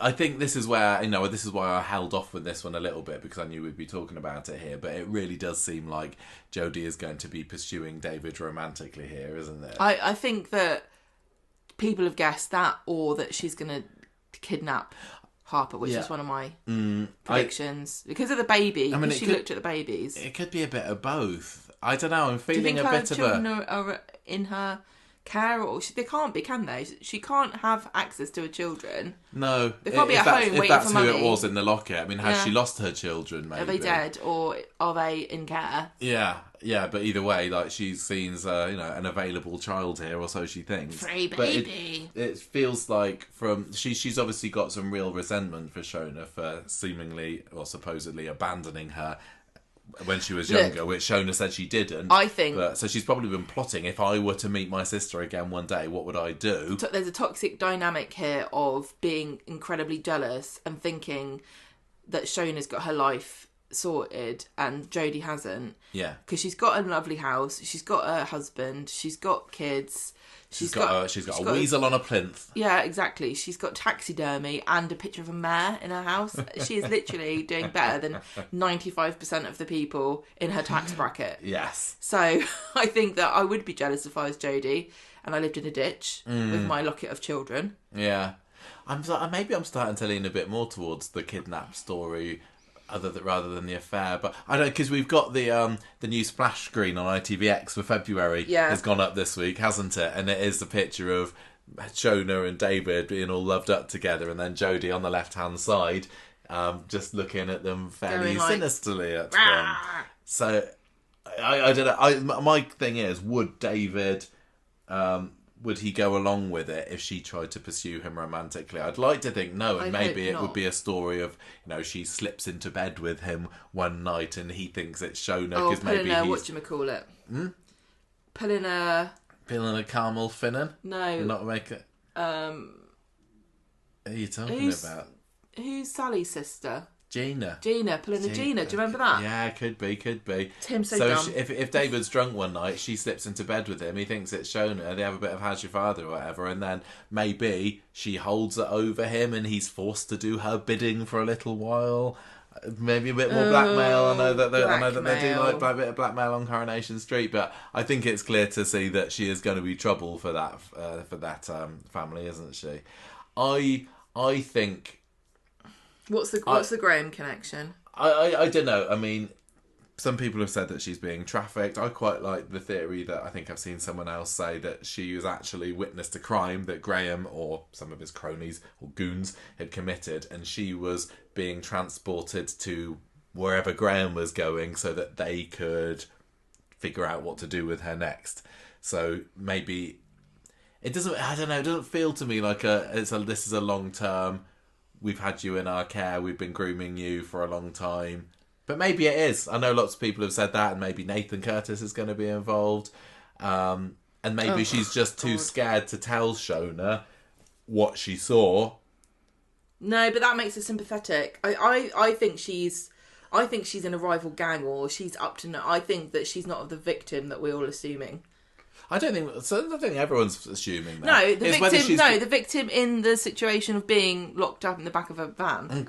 Yeah, okay. Okay. Like I said before, I said that before. So Graham's gang has caught... The twist. Yeah. Like maybe she was poaching pheasants. You know what they like in the country. It's funny because we're just so used to in Coronation Street when these relatives pop up, these suddenly existing relatives, as we said on our last Patreon. Often they will redeem them because there's so much similarity with like Kylie, I'm thinking, who also came into the show as a wrong one, and we recently watched the tram crash, and she was involved in selling little Max to Steve and Becky, and the idea that she's actually going to come in and just be horrible and then go out horrible. Oh, wow. I don't know, it doesn't quite fit with me. Right, done with her now, are we? Yeah, I think we're done with her. So I mean they're the main things that I think is anybody could have guessed was coming up, really. So maybe we're going to go now into the main spoilers. Yeah. The grooming story. This is where we're going to start talking about things that you might not have been able to guess. No, and starting off with stuff that's happening next week. So I assume that you're talking about the whole drugs thing that's going to come into this with Sam. I didn't read properly into it, no, so I don't feel like I'm fully qualified to give my full reaction Maybe to I should it. look it up. But I'm just going to assume that... Go on. Yeah, Sam is going to be so mentally distraught over his teacher blackmailing him or threatening him or whatever you want to call it, that he's going to turn to drugs in some way. It was going to be that Sam kind of like gives him drugs. Oh, I didn't think that. Well, should we just do it? Well, it says, Sam... This says it's going to be massively detrimental to Sam's well-being, was the but 2026 Megan will go on quote. to manipulate him. Well, no, I think she's manipulating him now, isn't she? Maybe she finds out that he's got drugs, and then... No, I think this quote is saying that she's manipulating him now, but certainly if she finds out that he has... Does it say in the article what sort of drugs that he's going to be taking? I just love look, I'm really sorry, this is not something to make light of, but I just kind of think it's quite funny that he's going to turn to drugs because somebody took his essay out of the pile. It says... Sam is finding it hard to concentrate after Megan's threats. When he hears Daniel talking about students misusing ADHD medication, he's intrigued. Oh, okay. So is he going to... So Megan gives him... I think Megan's going to give it... Oh, okay. I wondered whether he'd just find a bit of Max's medication knocking about the Platt household. Apparently he gets a text offering him Ritalin for £5 a tab, which sounds really good, actually. Okay. I don't want to be spoiled anymore. How do you get onto that list? This was from Digital Spy, Chloe Timms and Daniel Kilkelly, so I just read I think this is just that was a quote. That was a spokesperson. Okay, so this is just a preview for next week's story, I assume. So now I remember. I don't usually like finding those things out, but yeah, as we are definitely into a spoiler segment, then there we go. It's spoilers. This is why we don't do it, because what's the point? We find out what happens next week, and then we say what happened that week, and then we talk about it. This is feeling a little bit like Ardy's party, summer. Oh yeah, I do drugs, all the time. And it's like, who was it? Really, the sort of person you are? Who was it? Was it in Desperate Housewives? Yeah, it was Lynette. Lynette. She went on to was it Written? Yeah, I think so. And that was like such a bad influence on me that I was like, I need Ritalin. Where do I get this from? So I think that I'm not completely convinced about that story. It's a very Sam thing to do. When people when it came out, oh, he's going to take drugs, I think everybody was like, but remember when he fainted when he saw Summer with a cigarette, a spiced cigarette. So why do you think this is a very Sam thing to do? Because it's pharmaceuticals, isn't it? It's like, it's not illegal drugs. It's a prescription medication that can. Okay. It's science. Right. Oh yeah, he's to make him feel better. The power of science. Well, I think that like with things like ADHD medication, more people getting diagnosed, and also stuff like, I'm going to say, Ozempic and those GLP whatever one stuff. I think that people are starting to. I mean, it's always been the case, but people are like, I can take medication that isn't just to deal with symptoms or try to cure a disease I have. I can actually use pharmaceuticals to improve my life. And it just seemed like a very Black Mirror-y kind of like, where are we going to end up with this? I just feel for Sam. I don't know. It doesn't feel like the sort of thing he'd do. I think he'd think it was wrong. Yeah, but if he's thinking, I'm slipping where's my Ebenezer Scrooge essay? I can't believe I've off the ball on that.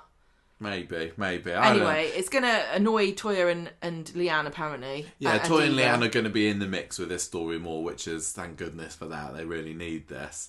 It's the quote says, we've got Leanne and Toya, these three very strong with Eva, very fiery women, sisters whose boys have been manipulated by this woman who they considered their friend. So yeah, Leanne's gonna, obviously it's all gonna come out, and Leanne's Megan's flatmate at the moment, so she's gonna be slung out, but it's whether they then gang up, I suppose, on her to kick her out of Weatherfield or whatever. I can't see this being a prolonged story.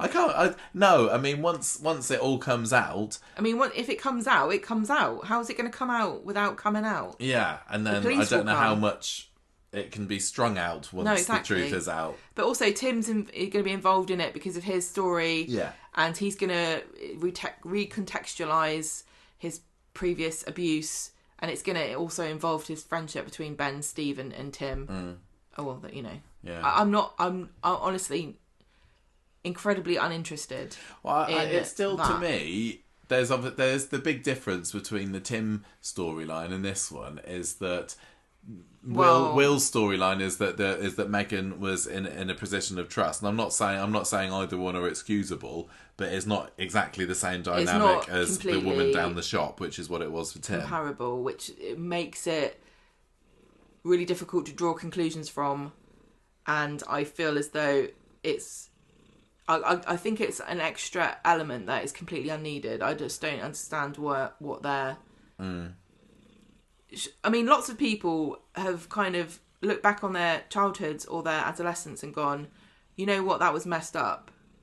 I don't know how useful it is to recognise that you went through something. If it's how much is it affecting you? I think some people can probably go their lives without examining in detail all the trauma that happened to them as children, and not be the worst for it. I've really got no interest in Tim having an existential crisis once he realises this. But the thing is about, obviously we've got all the stuff about Epstein and everything, and it's really super in the news about all these awful, truly terrible things that have happened to young boys and girls who have been abused and groomed and the rest of it. And so you can't go, yeah, but Tim was fine. You know, that's completely not at all what anybody wants to hear or talk about. No, it's not going to be nuanced, is it? No. I don't. But equally, I think that because we're seeing what's happening to Will, I don't know whether it just seems like a can of worms. You know what I mean? I just don't. Have you got? I can't remember. Do you think it's because they want me to feel sorry for Tim? Maybe. I can't remember whether you said anything about this in the predictions or not, but any predictions about the baby side of things? Cause no, I can't remember what I said now. I'm thinking that Daniel's probably going to find out about this and think that the baby's his, so we'll have maybe a little bit of a repeat of last year's Daisy storyline. Oh, yeah. But I think she's going to lose the baby. I'm not interested whatsoever in the story where Will becomes a father, and whether Megan, is she going to get sent down for what she's done? Is Will going to be left holding the baby? Not interested at all. But, so I think it would be sensible for them to have a sad miscarriage for the baby, and then both Daniel and Will be grieving this baby, and Will's like, you can't. This is grieve my but baby. he can't tell him, and maybe that's how it comes out. Maybe he sees Daniel crying and upset for the loss of a baby, and Will just can't hold it in anymore, and is like, it's my baby actually. I don't know, maybe. I think that maybe the baby, she keeps a baby and it's Will's baby, and that's why Eva and Toya and Leanne are kind of like stuck. Because maybe they think I can't send her to prison because that baby is an innocent baby and it's going to get born in prison and then go into care. Better to be raised by her. I don't know that I would agree with that, but I can see some people, especially if they, if they feel like they could be an influence on the baby's upbringing and they want to be part of the baby's life and they know they wouldn't be. Yeah, maybe I say. We'll say I can't say that this story is particularly thrilling me at the moment, but I don't know. I am interested because it says, Kate Brooks has said, like, Maggie is going to be furious. Watch out for Maggie. Keep an eye on Maggie, and I think that could, in a way, lead to like the main spoilery. This is going to happen, and it's going to happen soon, which is the time jump, and somebody's going to be killed off, and is that person going to be Megan, and is Maggie going to be involved? So this is something that's due to happen mid-February, so this is why we absolutely had to record our predictions / spoiler cast now, because this is going to be happening very, very soon. But basically, if you've not seen this, or if you've maybe just forgotten, somebody, mid-Feb, is going to discover a dead body somewhere on the street, but we won't know the victim straight away. There are going to be 5 potential victims. We're going to find the person who found the body being interviewed by the police, and over the course of that conversation somehow it's going to be revealed who the victims are. I don't really know how that's going to work. So this flash forward is going to occur in the middle of February, but the actual death will take place months.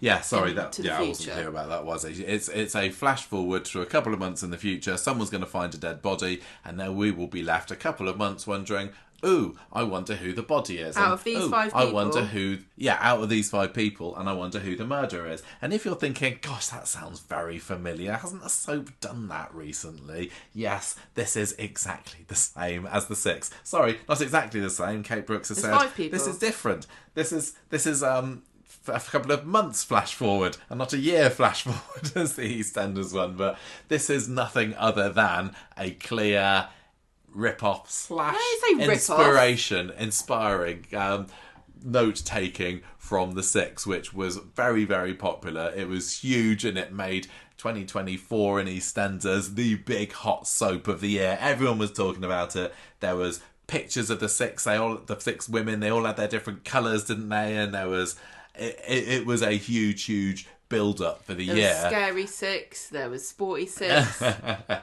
And I don't know, what do you think about the fact that this is very clearly an homage to the 6 story? Oh, why not do it? They do everything out. It is kind of lame that they're copying, and I'm just going to swear here. What wanky storyline title are we going to have to put up with? Because I found The Six so cringe.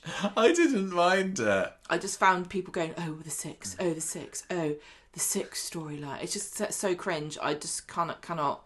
It's going to be something equally cringe. I just wonder whether this is going to be the 5 and to refer to the 5 victims, because with this storyline, I suppose with The Six and EastEnders, you had your 6 characters standing over a body and we knew one of them was the killer. Yeah. but we didn't know who the victim was. And this time we're not going to know from the flash forward who the killer is or who the victim is. So I suppose that's slightly different. I think that there's a little bit of an insinuation that it's going to be who... We're going to find out who did it before we find out who it was they done it to.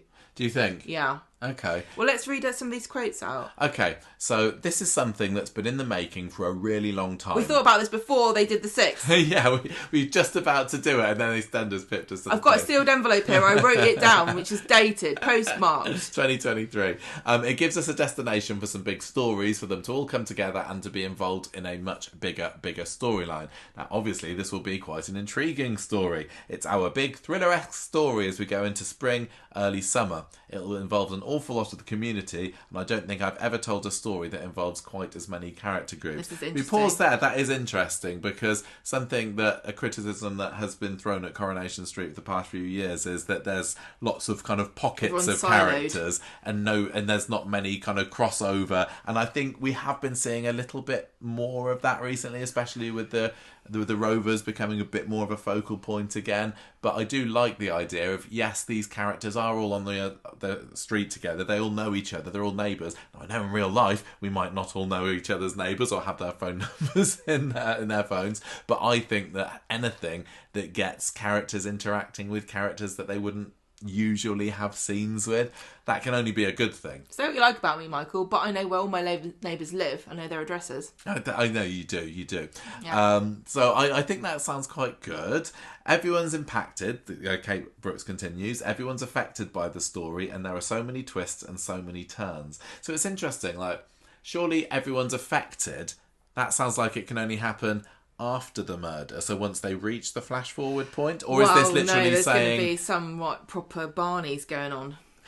Yeah, I mean, what's going to happen when there's a whodunit coming up? And I don't think a whodunit has been completely confirmed, because Kate has said this is a who have they done it to, not a whodunit. See, I told you. But is that then going to turn into a whodunit? I don't know. But what we have when we can see there's a whodunit coming is that everybody, or one person gets a lot of enemies, don't they? But... And this could be lots of people getting lots of enemies. No, well, this could be one person getting annoyed by lots of people, which I feel like that really resonates with me. How would that work? Because I get annoyed by so many people, I could kill anyone.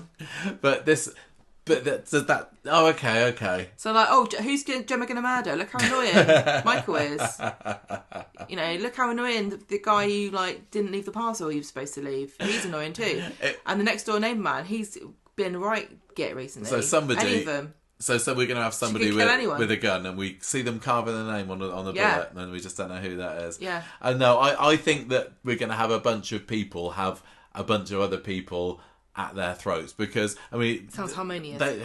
Victims, clearly one potential victim is going to be Carl, one's going to be Theo, one's going to be Megan, Maggie. One could be Maggie. Will, he's annoying, isn't he? I don't know who the fifth one would be. Do you have they Jodie? They haven't confirmed any? No, they've not confirmed anything. Could be potentially Jodie. It could be Mal. I mean, the thing is, and this is the problem with this sort of story, it seems it's like. not going to be. It's not going to be a big main character, is it? It's not going to be like, oh, I wonder if it's Sally that's the victim. Oh, I wonder if Rita's the one that meets her. No, I wonder if Rita it's going to be a total disposable character. And rude. Yeah, and Carl, Theo, Megan, you're all it, aren't you? Mal. Yeah, Mal, exactly, and Jodie. It wouldn't surprise me if it wasn't Carl, Theo, Megan, Mal, Jodie. Read the rest of the quote. It's been a real challenge in some ways because it's so complex and intricate, but it's so exciting. And just when we think the story's going in one direction, we absolutely do a U-turn and go in a completely different direction. It'll keep people guessing until the very end. And don't be fooled by what you think is happening, because that might not be the case. That sounds promising. I think that's real big, bold. That is, they're talking the big talk there. You got to deliver on this now. There's literally no way to do this because people will guess, because that's just the way the internet works, and I'm really sad to say that we'll probably be complicit.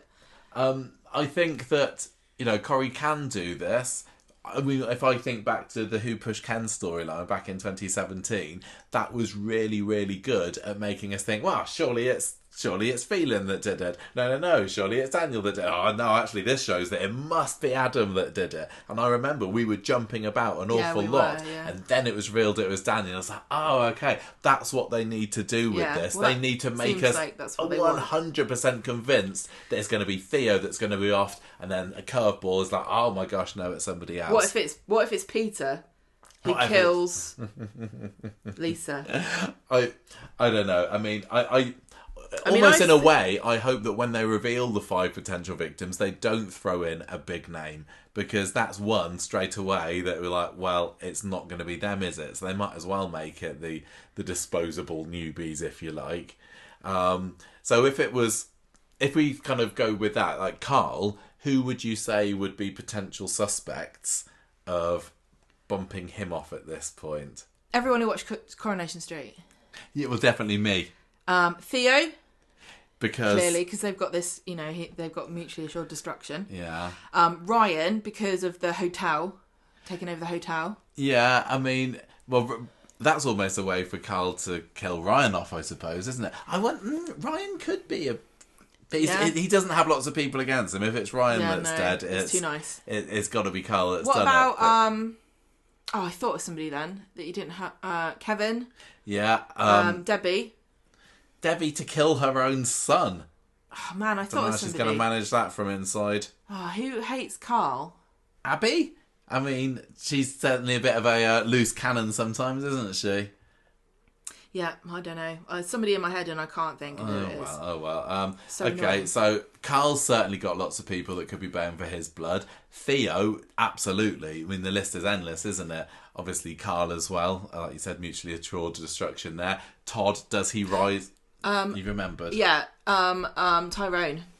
Oh yeah, Tyrone could kill off Carl, couldn't he? He'd be like, I'll run you over now. Yeah, with my wheelchair. Okay. So also going after Theo, it could be Summer maybe. You never know what she's going to get up to. Now she's taking drugs herself in LA. Christina, George, Danielle, even Owen maybe. Who Theo's ex-boyfriend who met in Canal if they Street. Do that, was he brought in? Oh man. I mean, I think there are some outcomes for this story that are just going to be a bit of a damp squib if it turns out to be true, but sometimes they're the easiest ones to go for, but they just don't have the dramatic resonance. The only one would be worse than Owen would be Owen's nameless boyfriend who's a nurse. Oh, yeah? Yeah, maybe. It can't be. Inject him with air. If they're talking the big talk about this story, it's got to deliver when the reveal comes. It's got to be oh my gosh, I didn't expect that, which is impossible. So the next stage down is, wow, that's the juiciest. I know, this is going to spiral off in the most interesting way. This is what happens with Corrie. It's like they're like, the stakes are high. We're gonna bet everything on black, and then we have to wait to see if it's going to be black or red, and then it's red, and they're like, we bet 20p. It's like, no, you hadn't put enough on the line for this. Who could be killing off Megan then? If she's one of the victims, apart from Maggie, obviously. Leanne, Toya, Eva, Sam, Ben, Daniel, Maggie, Will.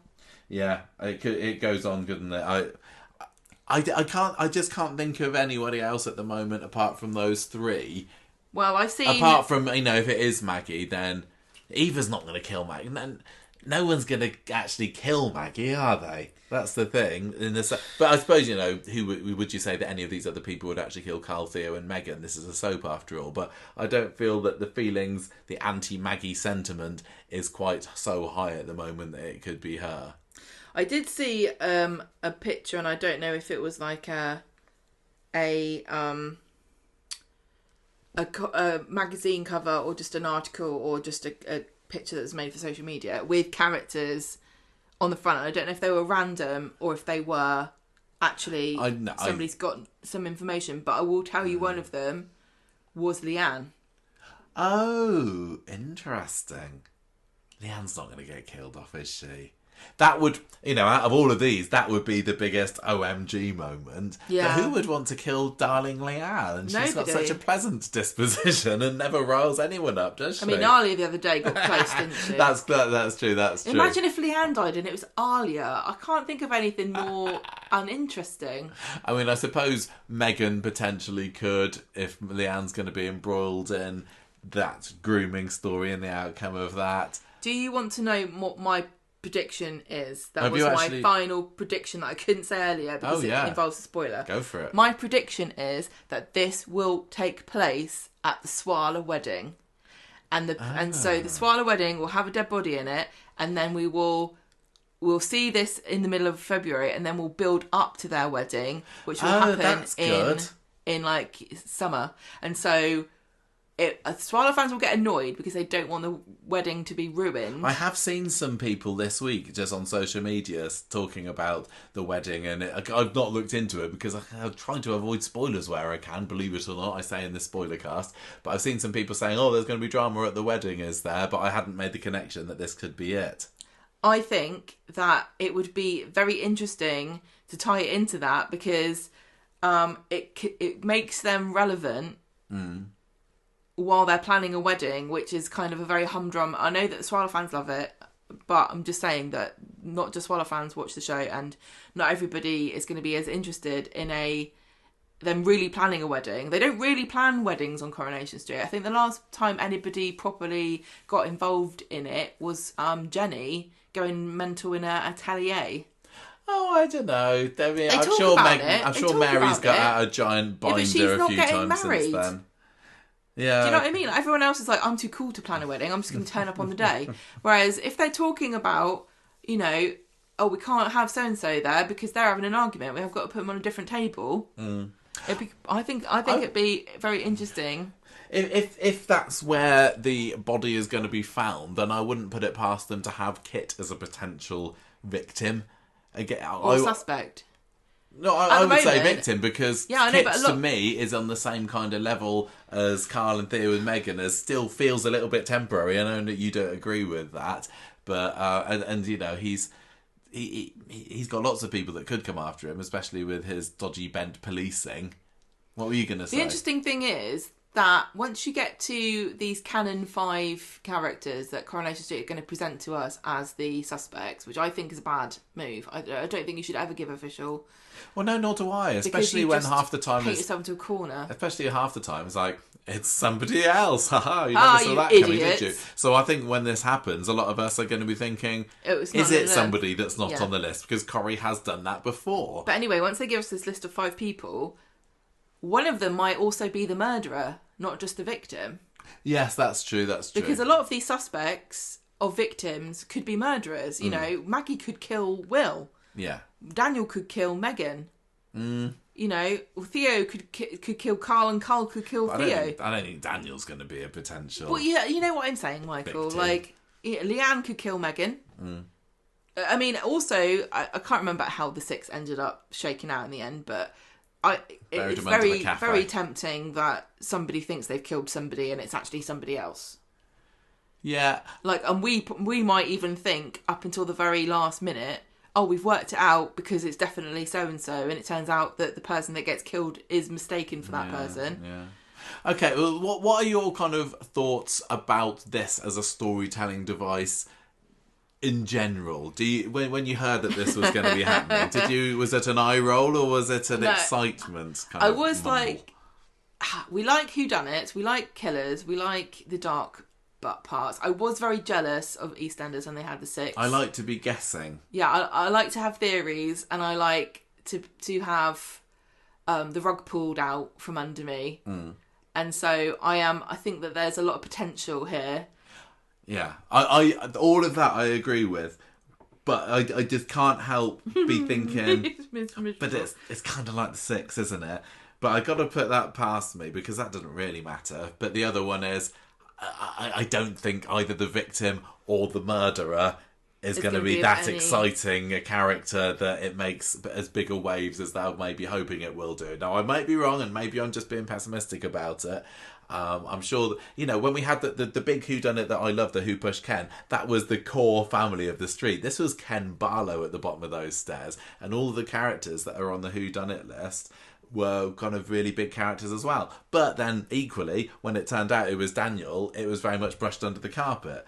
And so you can't brush a murder under the carpet. Maybe in that way it was a bit of a letdown. So in this one, there's going to at least be some bit more of a consequence for whoever this body is, and the killer of them. So I'm going to say I am very, very excited to see the flash forward. I'm really, really looking forward to the theorising that's going to happen. I really hope that Kate Brooks can deliver on this one, because she's talking the big talk, and she's saying, this is going to be the big story that goes into spring and summer, and if it's a flop, then she's going to have egg on her face. Let's move on from that. I wonder when it's going to actually happen. Is it going to be like Valentine's Day? Is it going to be the week of Valentine's? It could be. You know what? Especially Valentine's Day is on a Saturday this year. The 14th. If you're saying that they're going to be flash forwarding a couple of months to the wedding, then why not have a Valentine's Day episode of Carla and Lisa saying, "Hey, let's get married again," and then you flash forward to the actual wedding itself. Yeah, that kind of links in there, doesn't it? Are we going to get to see their wedding outfits before? Is the twist going to be? Well, that's bad luck, Gemma. Well, yeah, it's going to be on Friday the 13th then. Oh, bad luck indeed. Are we? That really sounds like it. Friday the 13th is the one to look out for this flash forward. Could they do a proper weird twist where we get to see what they're going to wear and get to see everything, and then as we progress through it, suddenly they start picking things that are different, and we realise that we've gone to a parallel universe. No, I don't think that's going to happen. Well, that would be the ultimate cop out, wouldn't it? Like, that would be nobody dies because we all work together as a community to overcome our differences. This isn't a storytelling device that I want Corrie to overuse or even use again. No, that's it. Like, you get one. You get one flash forward, but EastEnders, they're already in the middle of another flash forward now. Aren't they? They've flash forwarded a whole year again, and I'm not going to say it feels like a cheap one, but it will get more and more cheap feeling the more soaps rely on it. No, I get that it builds excitement. I get that it builds excitement. I don't know, maybe. Well, let's talk about this wedding then, because this was the other spoiler that we're going to actually get a wedding this year for them. It's very likely to happen, but this is saying no, it's definitely going to happen. Wedding bells, not too distant future. Free from Becky.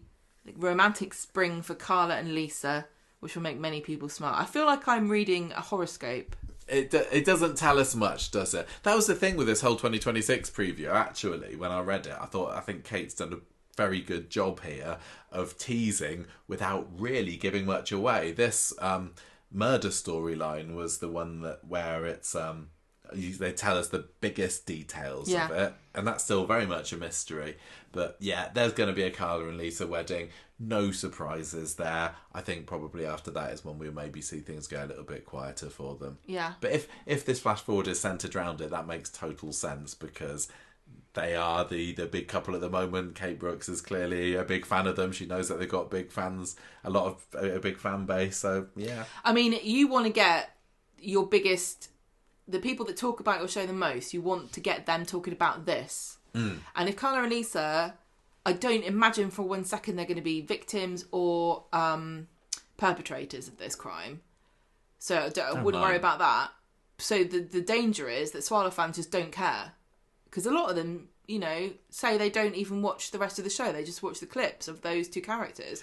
So what better way to get your biggest cheerleaders who talk about Coronation Street, probably more than anybody else, to get them involved in your biggest storyline of the year that doesn't involve their characters. But then there's obviously the risk of them saying, I can't believe that they've sullied Carla and Lisa's wedding with I think a whodunit story. Sorry, who was it done to story. I think this is like when we kept saying Ken, who killed Ken, and it was like, no, he's fine. There are lots of things that are very what's the word? They feel very correct, and complaints that Swallow fans have that I can definitely see where they're coming from, and I think Coronation Street should take some of their gripes seriously. But equally, there's lots of things I think that Coronation Street and I both think that maybe they'll be okay and they will get over it, and maybe having a murder at their wedding, I think they might be okay in the end. I think they'll be fine. Because Carla and Lisa, I think, Lisa would love it if there was a crime at her wedding. She might even commit one just to sort of get her hand in. She bought handcuffs on holiday. So, She did. She's going to have a special, a truncheon up her trousers, probably. Isn't she? So final spoiler, and this isn't really to do with the 2026 preview whatsoever, but we'll chuck it in there anyway. Last week it was announced that Claire Sweeney will be leaving Coronation Street this summer to go and play Miss Hannigan in the UK and Ireland tour of Annie, which opens in May in New Wimbledon Theatre, and it runs until the 14th of March next year. So this is huge. A long old show, and it does mean we'll be saying goodbye to Cassie in the not too distant future. Yeah. So the Corrie spokesperson said, "We wish Claire every success playing Miss Hannigan and congratulate her on being offered a role she has long wanted to play. Cassie will be on the cobbles until the summer, during which time she will continue to make her presence felt in Weatherfield, leading up to a great exit storyline." I was really gutted to hear this news, actually. Obviously, do you think she's going to get murdered? Thrilled for Claire, no, that she's got this part that she's apparently always wanted. But I really do like Cassie, and I've seen so much hate for the character. So many people saying, "Oh, get rid of her, she poisoned Ken, she's useless, she's rubbish, she's not funny." I really hope that they'd be able to give her a turnaround in more people's eyes, but that's not going to happen now, is it? No, but I'm intrigued by the wording of this that says she's going to be on the cobbles until the summer, and then she'll have an exit. What do you mean? Well, she's going to be on the cobbles until... Cassie will be on the cobbles until the summer.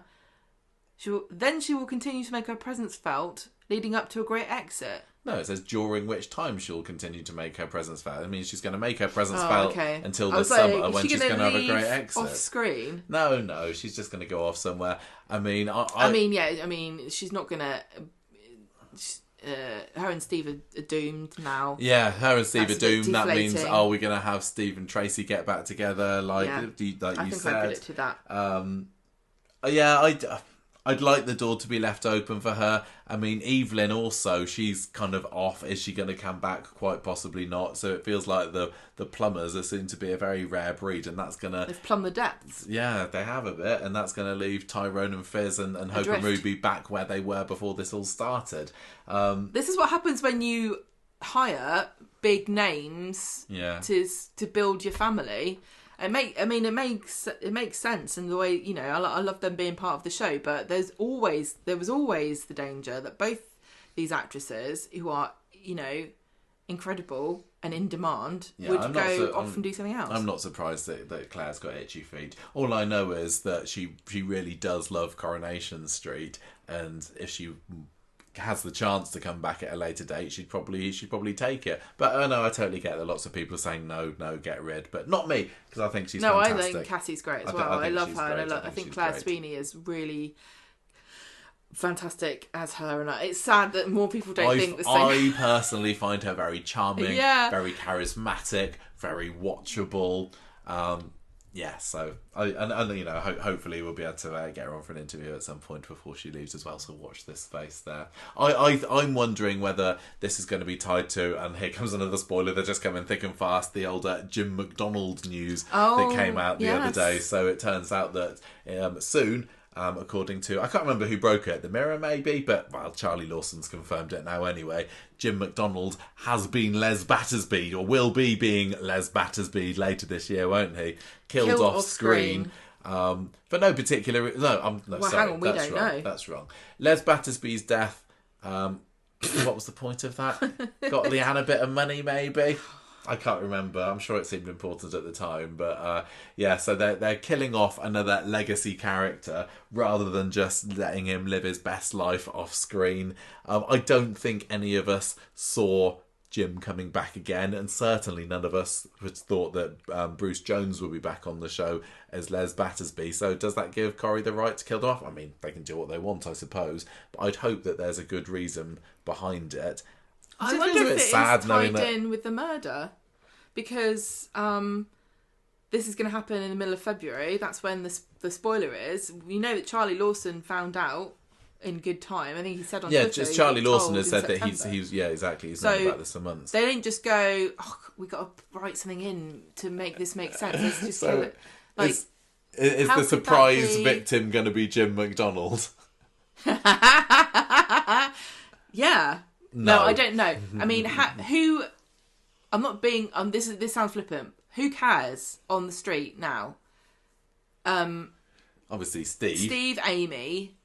But I don't know how much Amy cares, because Amy has had very little interaction with Jim over the years. Who else cares about Jim McDonald on the street? Kevin, maybe? Yeah. But I got a feeling that they probably won't mention a few that people... they used to know each other back in the 90s. Yeah, no. Any legacy character knew Jim McDonald. You know, yes. Audrey wouldn't, you know. Yeah, but, you know, the last time we saw Jim, that was... He was up to silliness. Not the best story, that whole Hannah, is that dead Katie back from the dead... Yeah, so he's kind of blotted his copybook. He went away in disgrace, didn't he? Because he's stuck with Hannah. We heard that he got then picked up by the police afterwards, so it wasn't a good ending for him. And in a way, I'm a little tinge of sadness that there's no proper redemption for Jim, because I know he did lots of really bad things, but I would say that overall, Jim McDonald is seen as a goodie. If it's not to do with the character, then is it to do with the location? I don't know. Did he work in the builder's yard? His house, is something going to come up with his house, that, you know, the pub? I don't know. I don't think they're going to be linked personally, but I do wonder whether it's going to be something that leads to Cassie's exit. I said to you the other day off air, maybe Jim is going to leave Steve some money. I don't know how much money he'd actually have. And then is Cassie going to try and either steal the money from Steve, or is she going to propose to him, but he'll find out that she's only doing it for the gym cash? Yeah, that makes sense. But I thought that she'd be around for longer than that. I hoped, but anyway. So it says that she's going to be sticking around. Yeah, until the summer. Yeah. So he's going to die. He's going to die really soon. Is he? I thought so. I thought it was the middle of Feb. No, I haven't heard that, but maybe it is. I literally don't know.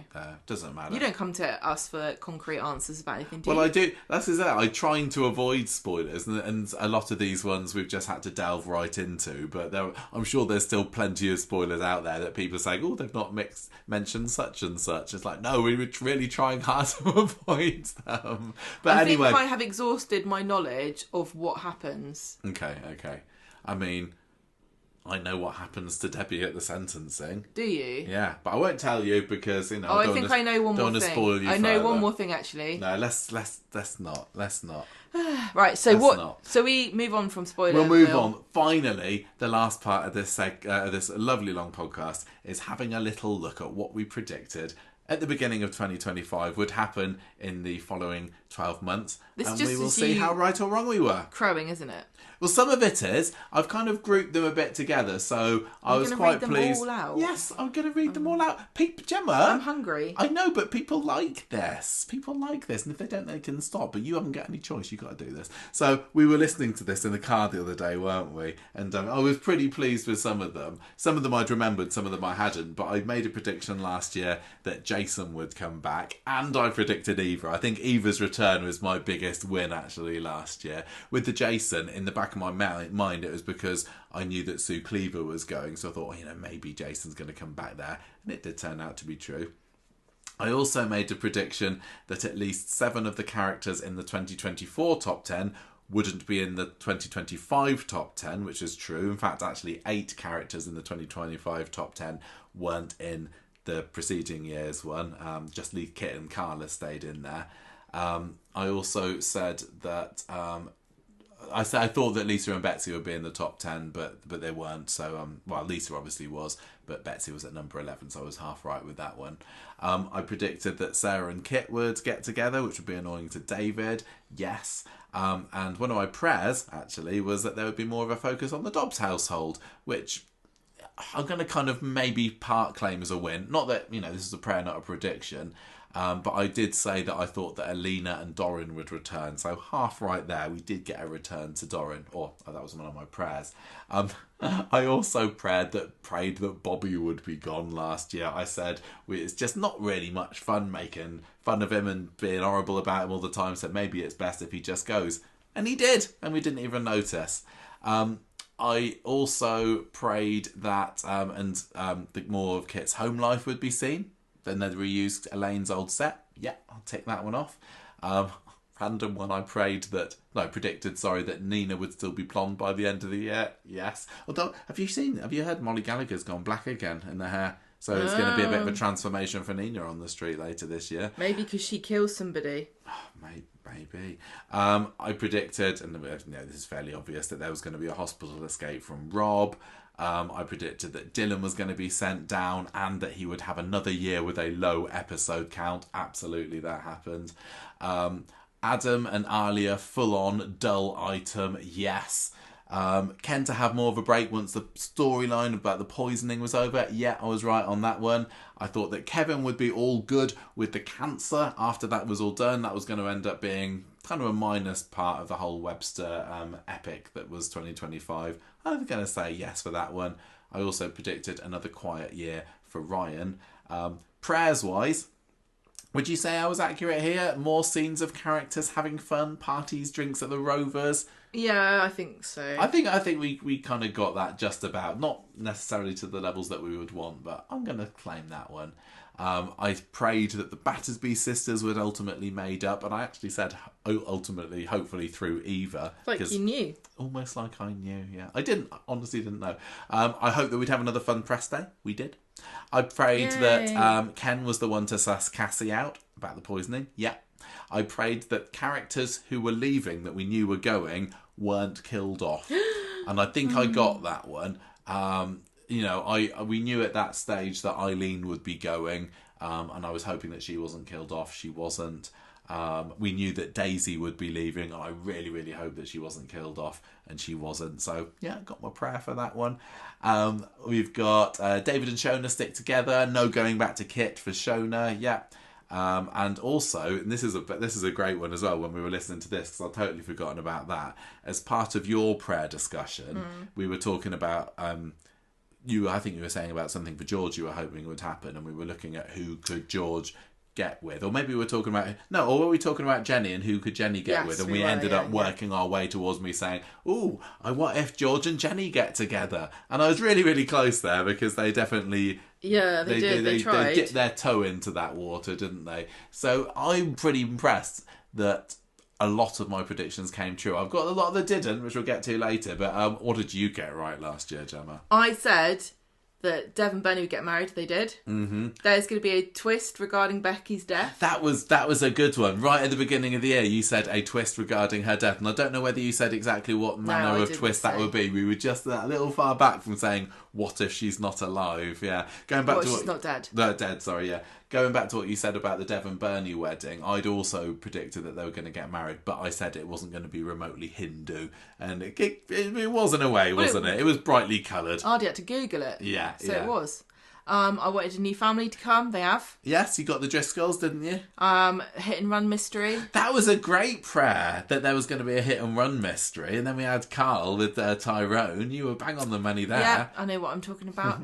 Bethany would go to London. Yeah. And come back again. She did. Because we knew that Lucy Fallon would be going off on maternity leave at that point, didn't we? Dee Dee will not give her baby up for adoption, but a member of her family will raise it. That was really on the ball, on the money. I feel like I put way more effort into last year's than I did this year. I tried really hard this year, but I was just uninspired by the sheer amount of spoilers that and also the fact that the biggest storyline is the whodunit, and...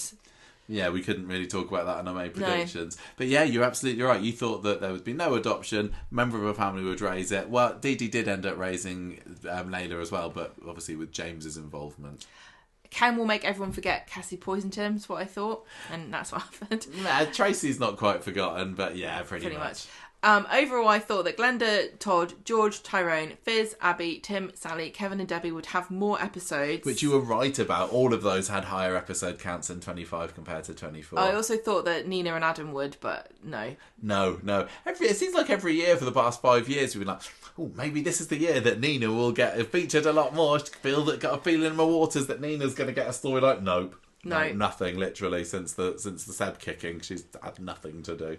So those are all the bits that we got right, but, we couldn't get it bang on the money all the time. So I don't want to give ourselves, make everyone think that we're some kind of magical predicting gurus. No. So we have to show our shame, don't we?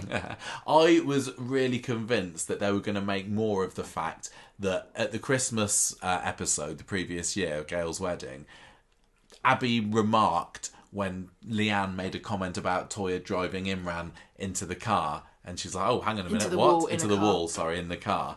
And I thought that Toya was going to just unintentionally irk Abby throughout the year, and then she would retaliate by reporting her about killing Imran. And nope, Toya still managed to get away with that, hasn't she? Still not happened yet. Although Imran did get a mention today. Did he? Yeah, when they were on the roof, Abby and Kevin were talking. Oh yeah. Kit's gone by the end of the year, I predicted. No, maybe that was just hoping.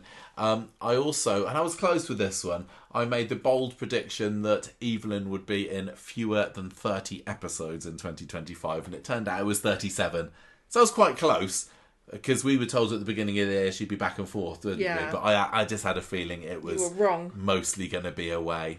I thought that Violet would come back for a little bit longer, especially with the prospect of Liam facing time behind bars, but nope, that never happened.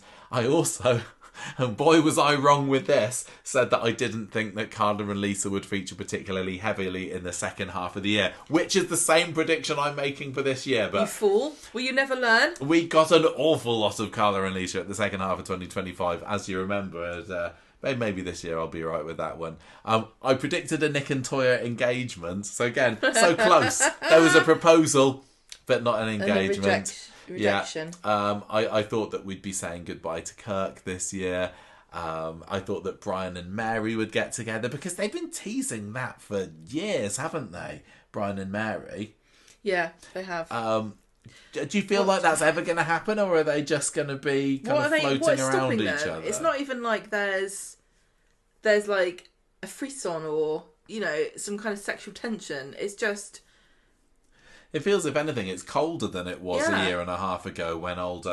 what's her name? Isabella, was that? Is that the colour? Who the cousin, her? I mean...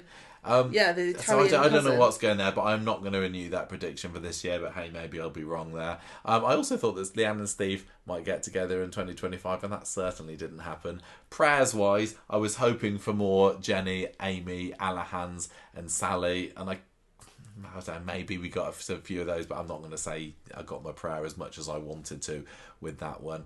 Obviously, as we all did, I prayed for fewer police and hospital scenes. Well, that certainly didn't happen.